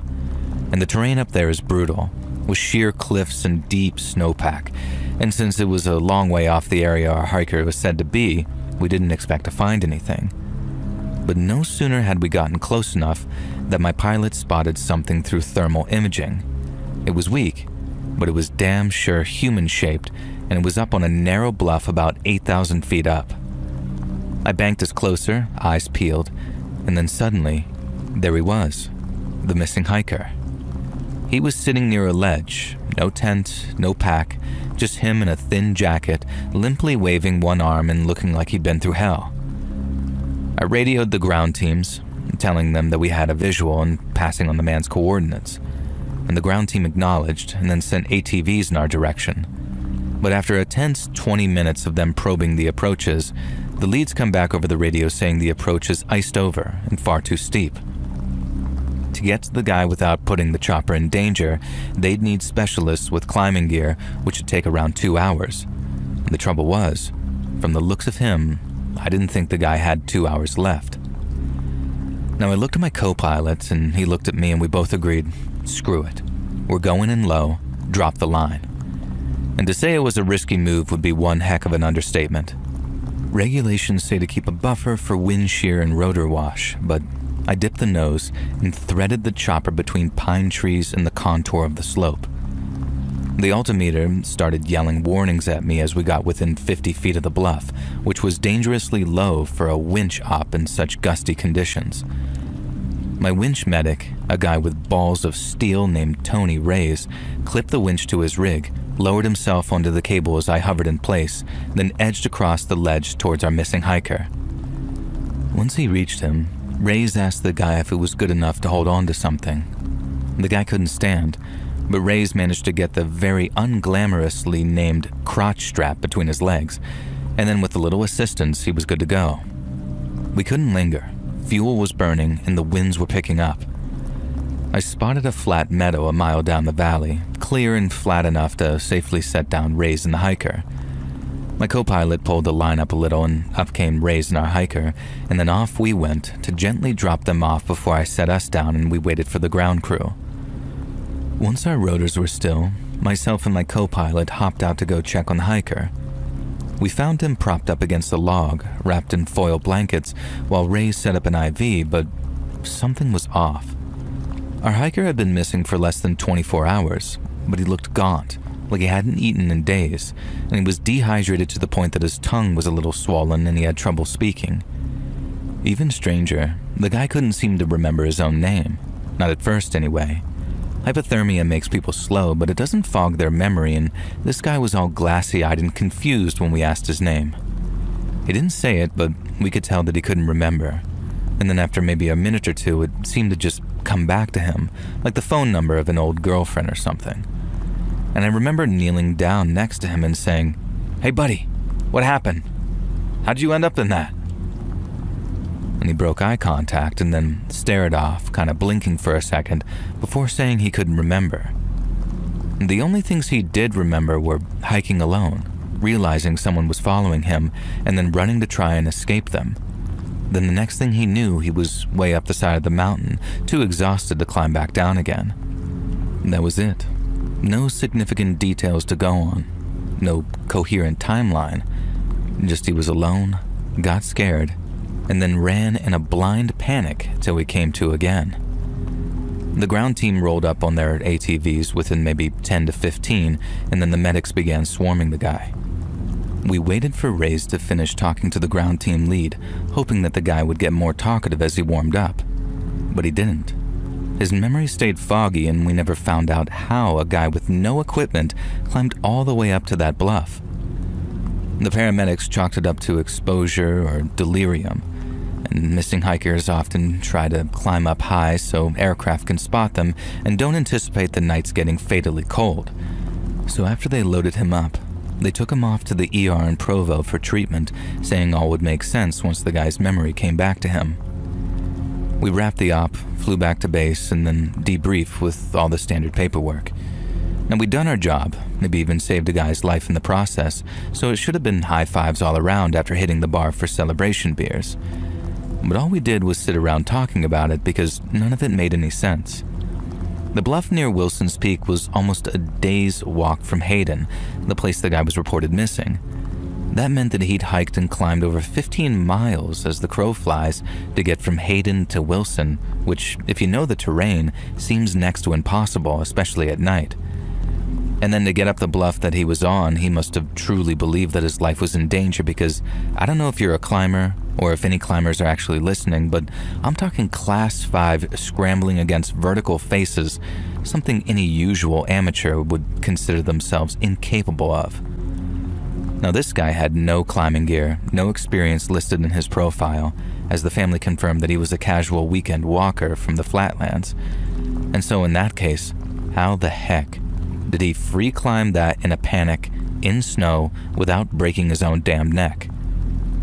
Investigators followed up on his claims of a pursuit, but they didn't find a second set of tracks on the snows below, and there were no reports of suspicious activity from any place else in the park. The guy recovered physically and was happily reunited with his wife and kids following a brief stay in the hospital, but his memories stayed like Swiss cheese.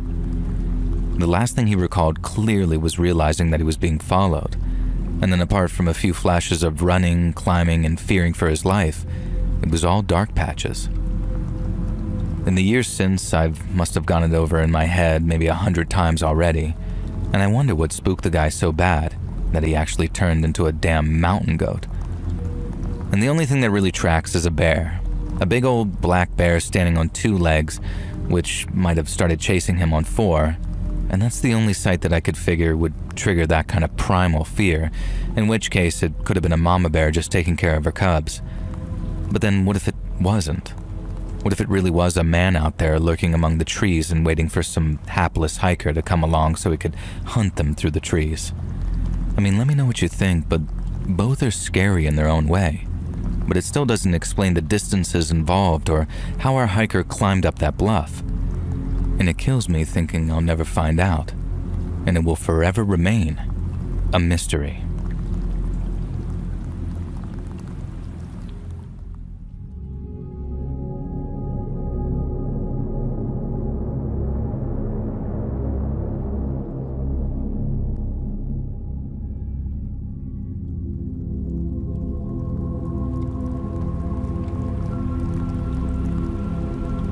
More than 20 years ago now, way back during the summer of 2002, I received some of the worst news of my entire life. My favorite aunt, Janie, who I'd been very close with after Mom died when I was young, had suddenly and tragically passed away. It was devastating, but perhaps even more so because it came at a very inopportune time for me. I guess no death comes as a quote-unquote good time, but Aunt Janie died as I was going through a series of bitter financial struggles. I moved across the country a few times before to pursue my dream of, I guess that's not entirely relevant, but let's just say that it wasn't going well, and I barely had 2 quarters to rub together. I couldn't afford a flight, and I really didn't want to leave my car alone for days because it had almost certainly been stolen by the time I got back. And so, not wanting to miss the funeral for fear of forever regretting it, I decided that I was going to drive almost 3,000 miles from Newark, New Jersey to my hometown of Sacramento, California. And sometimes when I look back on it, I wonder what in the world I was thinking, embarking on a 6,000-mile round trip. But at the time, it made perfect sense. I hated living in Newark so bad that I'd have done anything to get away for a while. Now, nothing against the city itself, it's not nearly as bad as some people make it out to be, but my living arrangements left much to be desired, and for multiple reasons too. I also figured that since I hadn't really seen much of the country I lived in, it was a great excuse for a road trip. Then, and this is probably the craziest part, I figured that I might buy an RV while back in California, assuming that I got some inheritance money, and I'd drive that back to Jersey instead. And like I said, I'm not really sure what I was thinking, but my idea of that road trip and the reality of it would turn out to be very different. On the 3rd day of my journey, I'd reached the western side of Wyoming. I just stopped in a little town called Lyman for a light lunch and then planned to stop for gas in a place called Evanston before crossing over into Utah. But after maybe 45 minutes of being on the highway, I spotted a small town on the horizon, one that I was pretty sure not Evanston. And I remember slowly as I reached the town limits while thinking, well, might as well top off my tank here if possible, and I started looking around for a gas station. But then, rather than wasting time driving around in circles, I figured that I'd just ask someone for directions. The place had an old-timey vibe about it, and a bunch of stores had signs that looked like they were in Swedish or maybe German. And then aside from a couple of rundown houses, it was honestly picturesque. People looked friendly, it had that wholesome small-town feel to it, so I didn't think twice about rolling down my window and asking a passerby for some pointers. Now, the first person I spotted was a middle-aged woman walking along the sidewalk carrying a few shopping bags. I called out to her, and she walked over to my window, and then after a nice welcoming to the town, she told me that the gas station was almost smack bang in the middle of things, not far from town square. I thanked her and told her how pretty her town was, and she said that I was welcome, but then as I was driving off, she did something very out of the ordinary. She pointed her fist at me, with her index and pinky fingers raised, and then said what sounded like thin and gangly. She said it with a smile, and then turned her back and walked off. So at the time I figured it was little more than just like some harmless idiosyncrasy. And I also figured that I hadn't heard her correctly because there was no way that she said thin and gangly. It had to be something else. But then, what was up with that sort of devil horns rock gesture she made too? And as I drove toward the town square, I figured that I was probably just overthinking things. Maybe she had arthritis and couldn't make a whole fist while pointing. And then, whatever she said, the smile on her face suggested it probably wasn't mean or rude or whatever. And so with that in mind, I continued on towards the town square and the gas station. When I arrived, the gas station's pumps looked like they were from the 60s, and a smiling attendant had to walk out from the station to give me advice on how to use them. He was friendly about it, but he clearly took a great deal of amusement in seeing a millennial like me struggling to use something so outdated. Now, once I was done, I walked inside to pay him. I made a little small talk as I took my change, realizing that I hadn't seen any signage outside of town, so I didn't know what it was called. And the guy kind of chuckled, shook his head and said, "Damned kids." But he never mentioned the town's name as he went back to reading his paper. I figured he probably wasn't the conversational type, so I just thanked him and turned and began walking back to my car. But as I did, I heard that weird phrase spoken a second time. Now from behind me, I thought I heard the attendant say, "From thin and gangly." And he said it in the same way as you'd tell someone, "See you later." Now, I then said back, "Sorry, what did you say?" But not in a sort of confrontational or demanding way. I was just sure to stay as courteous as I could. But instead of explaining himself, the guy simply said it a second time. Only that time, he said it so slowly that I could hear exactly what he was saying. "Von hinnen gangen." He didn't just repeat himself, though. He said it aggressively, almost like it was a warning. And if it was a warning, it was one that I didn't need to be given twice. I walked straight back out to my car, intent on getting the hell out of town. Something weird was going on, and I suddenly felt very unwelcome. When I stopped at some lights at the edge of the town square, I noticed someone gesturing to me from the sidewalk off to my left. He was waving gently and had a smile on his face, but by then I was so wary that I wasn't convinced his intentions were pure. I waved back cautiously, and then he started moving his fist in a circle as if to say, "Roll your window down." I didn't roll it down completely. Like I said, I was still kind of wary, but as soon as he saw the gap in the glass, he started pointing at me with his index and pinky finger, just like that lady did before yelling out, "Von hinnen gangen." I rolled my window up again, wondering what the hell I was thinking and rolling it down a little. The lights were still on red, so I had to just sit there and keep calm till they turned green. But in the meantime, the guy kept on yelling that weird phrase at me as loud as he could, and that wasn't even the weirdest part. There were people walking past him, a lot of them too, but they were either completely ignoring the guy, like he was sort of invisible or something, or they just sort of looked on and smiled at his outbursts, while some of them were even laughing to themselves as they passed. I was actually kind of dumbstruck for a second, so as the guy yelling started walking towards my window, all I could do was watch him and wonder if he was crazy or if something else was happening, something I couldn't explain so easily. But when he slammed his fist into my window, I was dragged out of that dumbstruck stupor. I began yelling at him to get the hell away from my car, but as I did, the car behind started honking since the lights had turned green. I just drove. And I'd have broken the speed limit if I wasn't certain that I'd end up getting pulled over by some weird cop who'd do who knows what, probably after yelling that weird phrase at me. And I know that's probably what you're thinking at this point. Like, why not call the cops or drive to the town's sheriff's office or police department? Well, to put it straight and simple, I was terrified. The last thing I wanted to do was hang out in a place that was just so bizarrely hostile, so I tried to flee. And so after I saw the light had turned green, I put my foot down, staying within the speed limit, of course, and tried making my way to the town's western limits. I was still shaken by the guy attacking my car, but my escape was going well, so I was able to stay calm. But then as I was confident that I was going the right way, 2 teenage boys jumped out in front of my car so suddenly that I had to slam on the brakes. I yelled at them to get the hell out of the street, but then I'm pretty sure you can guess what they did next. Yeah, they pointed their fists at me in that same devil horn style salute, and then they each began yelling "Von hinnen gangen." Not quite in unison, but very loudly. I remember screaming in frustration as I backed up and tried to drive around them, but then they moved aside and blocked me again. I yelled at them for a second time to move out of the way, but they just kept on yelling those damned words at me with these big crap-eating grins on their faces. I knew I'd have to turn around and find another way out of town. I just couldn't run those boys over either. I wanted to, don't get me wrong, but you see my point. But then as I looked behind me to check if the street was clear, I saw a third boy running at my driver's side window, and he's carrying this big old stick in his hands. I knew what he was about to do with it, so I did my best to speed up my attempts to turn around.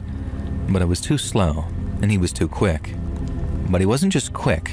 That kid was strong too, because when he sent that stick smashing into my window, it caused the glass to actually crack in a spiderweb pattern.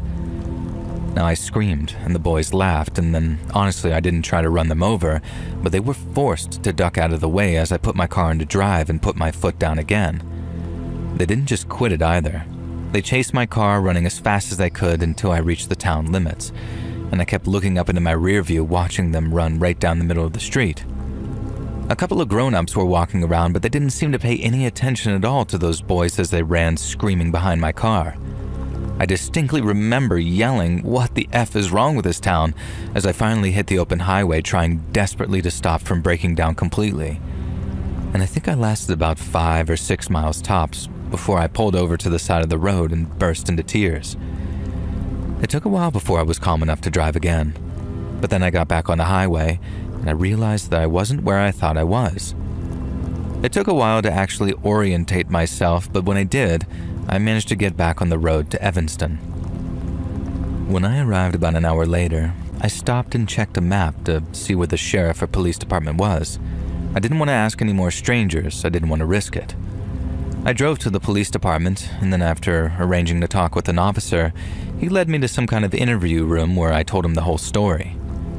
I actually tried to omit the little detail about them shouting weird phrases at me because I knew that would just make me sound crazy. But even so, the way I described the town and the way its people acted towards me, it had the officer raising his eyebrows on more than one occasion. When I was done, and I was practically begging him to do something, he asked if I was okay to wait for a while because he needed to go talk to the chief. I got ready to wait for a while, because stuff like that nearly always takes an annoyingly long amount of time, at least in my experience. But then no more than 5 minutes went by before the chief appeared in the department's waiting area and asked if he could speak with me. Now, I could tell just from the way he greeted me that it wasn't going to be good news, but hearing it was surreal to say the least. The chief said I wasn't the first person to fall afoul to what he called Germantown, and I probably wouldn't be the last either, because hating and shunning outsiders was practically a proud old tradition over there. And I told him about the weird phrase they'd been yelling, the von Hinengangen, which turned out to be some sort of archaic German way of saying, "Get the hell out of here," as well as the attacks. The chief said that I was lucky not to get worse, because he'd known folks to need medical treatment after accidentally driving through there. Germantown wasn't the place's actual name, its occupants called it something else. But the whole being mean to outsiders thing started way back in the 1800s, I guess, after someone brought some plague into the town.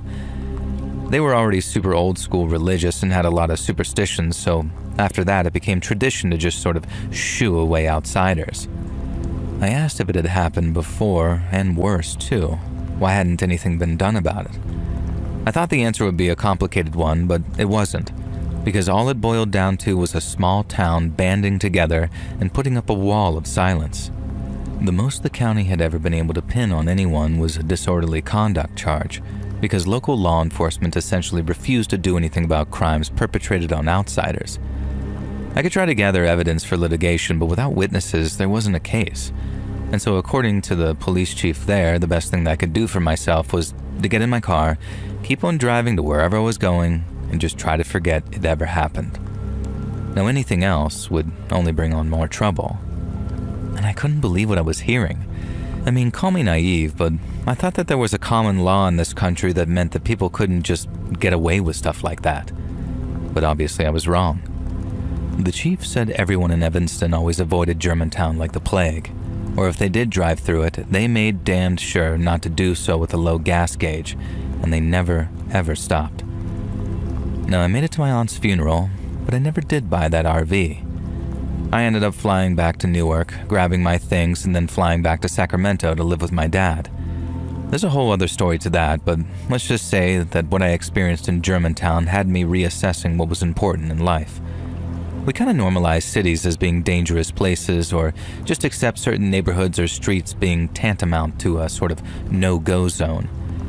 And I guess I didn't realize that that same thing applies to small towns, in the middle of nowhere too.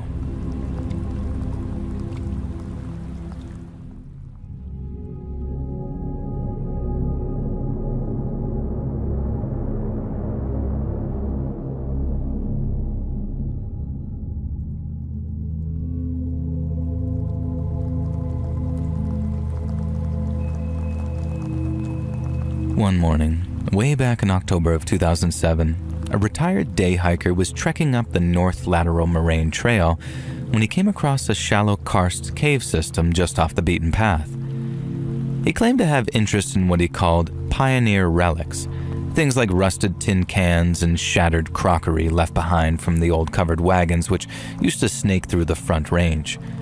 And so he made a habit of shining his flashlight into the darkness and looking around for old artifacts.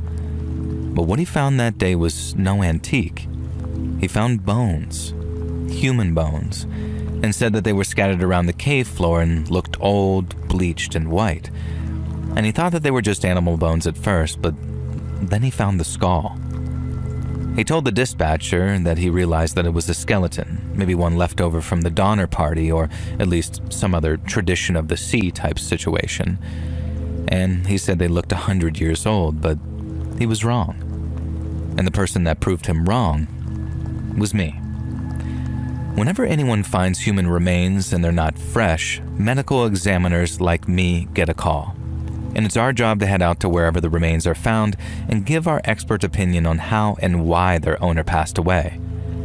Most of the time, we just simply drive over to the location of the remains and then drive back to the office once we're done. But on this occasion, since the remains were found way up in the Rockies, we were flying in by helicopter. We arrived around midday. Myself, a tech from the CBI lab in Greenlee, a photographer from the coroner's office, and a couple of rangers from the Park Service to keep the area secure. It took a while, but we eventually found the cave the hiker had referred to, which was more like a crack in the granite. And then we suited up in these Tyvek, those sort of white suits that you see in CSI, and then we flicked on our headlamps and entered the cave to lay out a 10 by 10 meter baseline. Now what struck me initially was that the remains were partial, meaning that it wasn't a complete skeleton. We found things like a detached mandible, fragments of a radius ulnar pair, and a scattering of phalanges and thoracic vertebrae. But there was no pelvis, and neither were there any long bones below the femora, as the thigh bones, which were also entirely absent. Now the hiker was right about the bones to an extent, because they appear to have been there for a very long time. Under the light of my LED beams, I could see the cortical bone was marred by fine vertical striations, which suggested decades of exposure to freezing winds. But then, the more I looked at it, the more something started to nag at me. When we found the skull, I took a good long look at it, and I was looking for gnaw marks from rodents or other tooth marks, which we call carnivore pitting, from large predators. But there was nothing but uniform periosteal stripping, which was way too clean to be weather damage. And this left only one plausible explanation. The flesh had been cut away from the bone by something very sharp.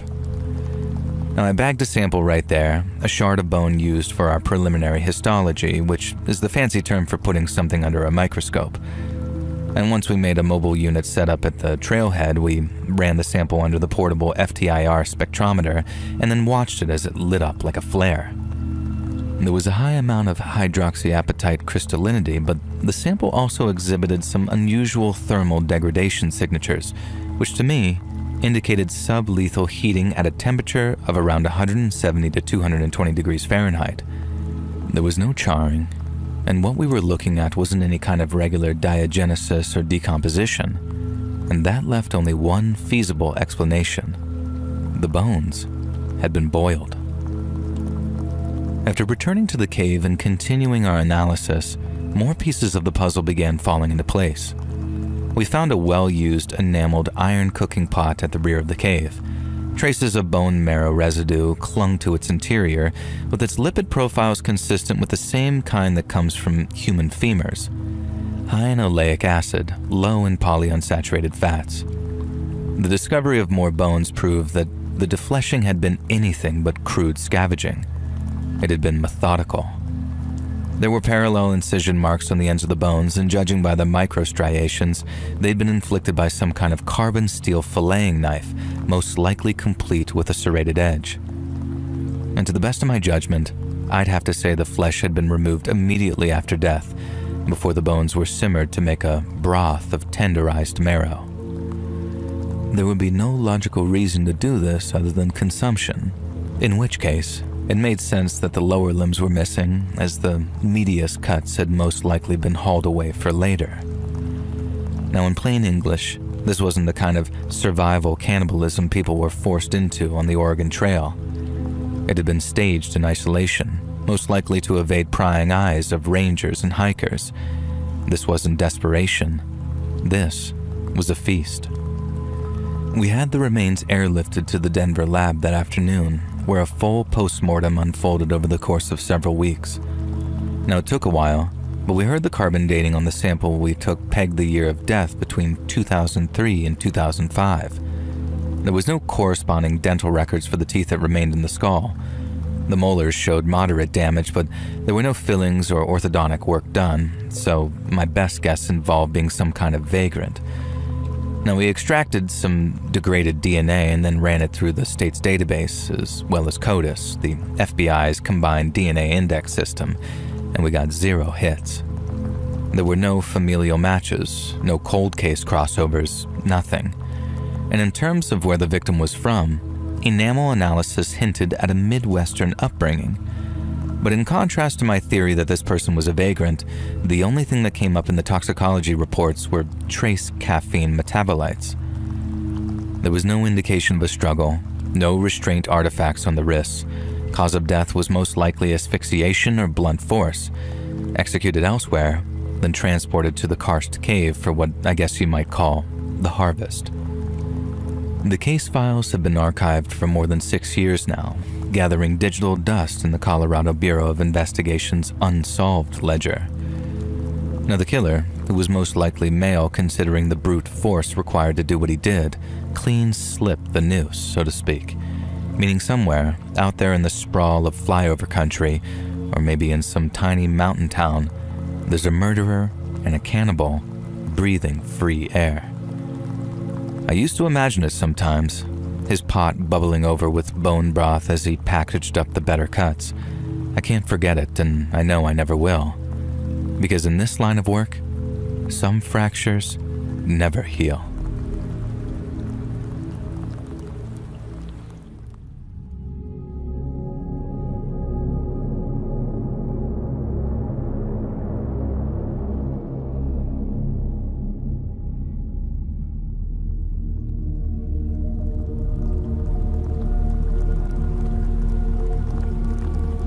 On the rare occasion that someone asks me what I do for a living, my reply always prompts the same response every single time. I say, I'm a limnologist. Then they say, what the heck is that? So, in as few words as possible, I'm a scientist, and I study freshwater, meaning anything from lakes to ponds to reservoirs, and my job is to understand how they work as ecosystems. I'll measure how deep they are, I'll check their chemical composition, as well as taking notes of what lives in them, and if applicable, how it all changes with the seasons. I guess I'm a nerd for water, but I love my job for another reason, and that's all the field work I get to do. I've always been happier outdoors than indoors, so the field work side of things was a big appeal when it came time to apply for jobs. I'm a regular visitor to national parks, but sometimes my work takes me out to some very remote places that are far from the beaten track. I'm talking lakes tucked away behind miles of logging roads, or ponds that are so deep in the backcountry that there's no cell service or gas station for miles and miles around. Now, once I arrive at my site, I'll haul my equipment from my truck, the depth sounders, water samplers, and oxygen probes, and then I'll take measurements of temperature and oxygen at different depths to build what we call a profile. It can be pretty lonely work, and obviously that has its own set of downsides. But then came one day when I learned that sometimes alone is better. So on the day in question, I had been out on the lake all morning pulling up sediment cores. These are really long, heavy cylinders full of mud from the lake's bottom, and analyzing them layer by layer can tell you the story of the lake's past. It was one of those remote southwestern lakes, Lake Walker in Nevada to be exact, where the road just kind of gives up points and turns into gravel. No one goes out there unless they've got a reason, and since there are a few good reasons to be out at some muddy lake in the middle of the desert, I thought I was alone. And by the time I got the last course sealed and logged, my arms felt like they were just about ready to fall off, and with the sun starting to dip behind the tree line, it signaled the end of my day's work. I sort of trudged back up the path to where I'd parked the truck. In it was my old field rig loaded with gear, data sheets, and a cooler full of samples. It was expensive gear too, so much so that it'd be cheaper to replace me than it would be my equipment. And so you can imagine my horror when I finally spotted my truck and saw that the driver's side window had been smashed in. I ran, convinced that some meth head had stolen tens of thousands of dollars worth of specialist equipment, and I could already see him flipping it for a few $100 and then smoking or injecting months of work into his lungs or veins. And then by the time I was terminated from my job, denied what I believed was my life's purpose, he'd already be robbing his next victim. I was catastrophizing, I suppose, these hypotheticals, panic-stricken at the idea of all that work amounting to nothing. But while I found a heck of a lot of glass all over the seats, there was nothing missing. In fact, rather than steal from me, whoever broke my window had only added things, not taken them away. Because underneath the windshield wiper, pinned in place by the plastic, was a torn scrap of cardboard on which was written, "We left you a gift." And by all estimates, my window had been broken by the fist-sized rock which now lay on the passenger's seat, and looking at it, I figured that was my gift. I distinctly remember being terrified that someone was about to step out of the nearby tree line, someone who'd been watching and waiting to give me more of their gifts. But thankfully there was no one. And then after sweeping all the broken glass from off my seat, I started on the long drive back to the dirt road that'd take me toward the highway. By the time I was moving again, I'd calmed down a little, but by then I was also just mad. I mean, who the hell sees a stranger's truck parked in the middle of nowhere and their first thought is, I'm gonna smash it? I figured it was probably just some dumb teenagers, bodies of men, the minds of children, with mile-wide cruel streaks to boot. And then as I considered the probability of the cops being able to catch them, I felt something moving against my leg. I thought maybe a fly might have gotten to the truck, so I sort of just jerked my leg a little to get it off of me. But the feeling didn't stop, and I realized that whatever it was way bigger than any fly. I then remember taking my eyes off the road and looking down at my leg, and that's when I saw what was crawling up it, and my heart nearly stopped in my chest. It was a bark scorpion, one of the most venomous in all of North America. That was my gift, not the rock. And despite my education and IQ, I hadn't realized until it was way too late. Every instinct told me to slam on the brakes and jump out, and try to bat it off my leg. But I was doing 60 down some winding road with one with no shoulder to speak of. I just remember gripping the wheel so hard that my hands hurt afterwards as I forced myself to breathe. And when they say that time slows down in those sorts of situations, I didn't know how true that really was until those moments. Each second stretched out like a rubber band as I watched that scorpion slowly crawl up my leg, and as each one slipped by, I watched the scorpion edge closer and closer to my groin. I managed to ease off the gas, signal and roll to a stop on a narrow gravel turnout. My heart felt like it was going to explode in my chest as I shifted into park, and then I unbuckled my seatbelt, opened my door as smoothly and slowly as I could. I stepped out one leg at a time, and then after raising the fabric from off the skin of my thigh, so as if it sort of stung it would penetrate my skin, I began to shake my pants till the scorpion fell and hit the ground. I practically jumped back into my truck and slammed the door again. But when I did, I was hit by this wave of relief, and spent the next few minutes with my head in my hands. I don't think that I've ever been so terrified in all my life, and to this day, I struggle to think of a time where I felt more panic-stricken. It wasn't even so much the scorpion, because while people have died after being stung by bark scorpions, those deaths are very rare. It was the idea of trying to keep my car on the road when my legs felt numb and I went into convulsions. Then if another truck or car drove by, and I might as well have finished that day in several more pieces than I started. I told the guys back at the office about what happened. I needed no encouragement to file a police report because God knows I didn't want whoever left that scorpion in my car to get away with it.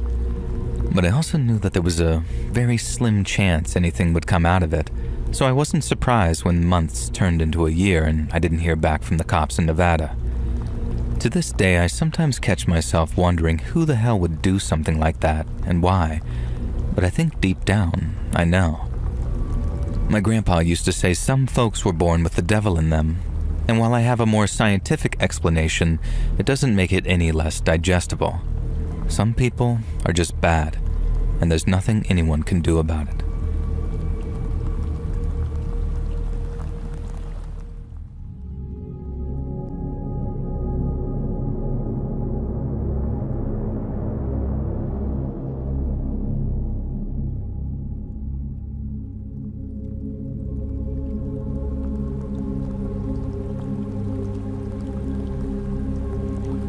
Ever since I can remember, I've always been into post-apocalyptic movies and TV shows. There's no exaggeration either. The first movie I ever remember watching was a Peter Graves one from the 70s called Where Have All the People Gone? It's about a mysterious natural disaster, a solar flash that turns like 90% of people into ash and leaves everyone else to wander this deserted, dead landscape. If I watched it nowadays, I'd probably think it was pretty lame, but back then, it was the coolest thing I'd ever seen. I mean, Mad Max was awesome too, but the idea of people disappearing seemed like it'd be sort of strangely peaceful. Now cut to about 15 years later, and I don't have to look far to understand my fascination with abandoned places. And throughout the summer of 1996, me and my buddy Stan started ticking off as many Texas ghost towns as we possibly could.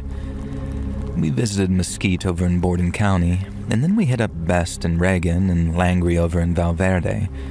We'd walk around, take pictures, drink a few beers, and then drive back home once we were back under the limit again. And you might think once you've seen one abandoned town, you've seen them all, but that couldn't be any further from the truth. Each one has something unique to offer. It's just that sometimes that thing isn't always good. So after Langley, me and Stan started looking up other places to visit. It wasn't easy back then. We didn't have access to the internet to just look these things up.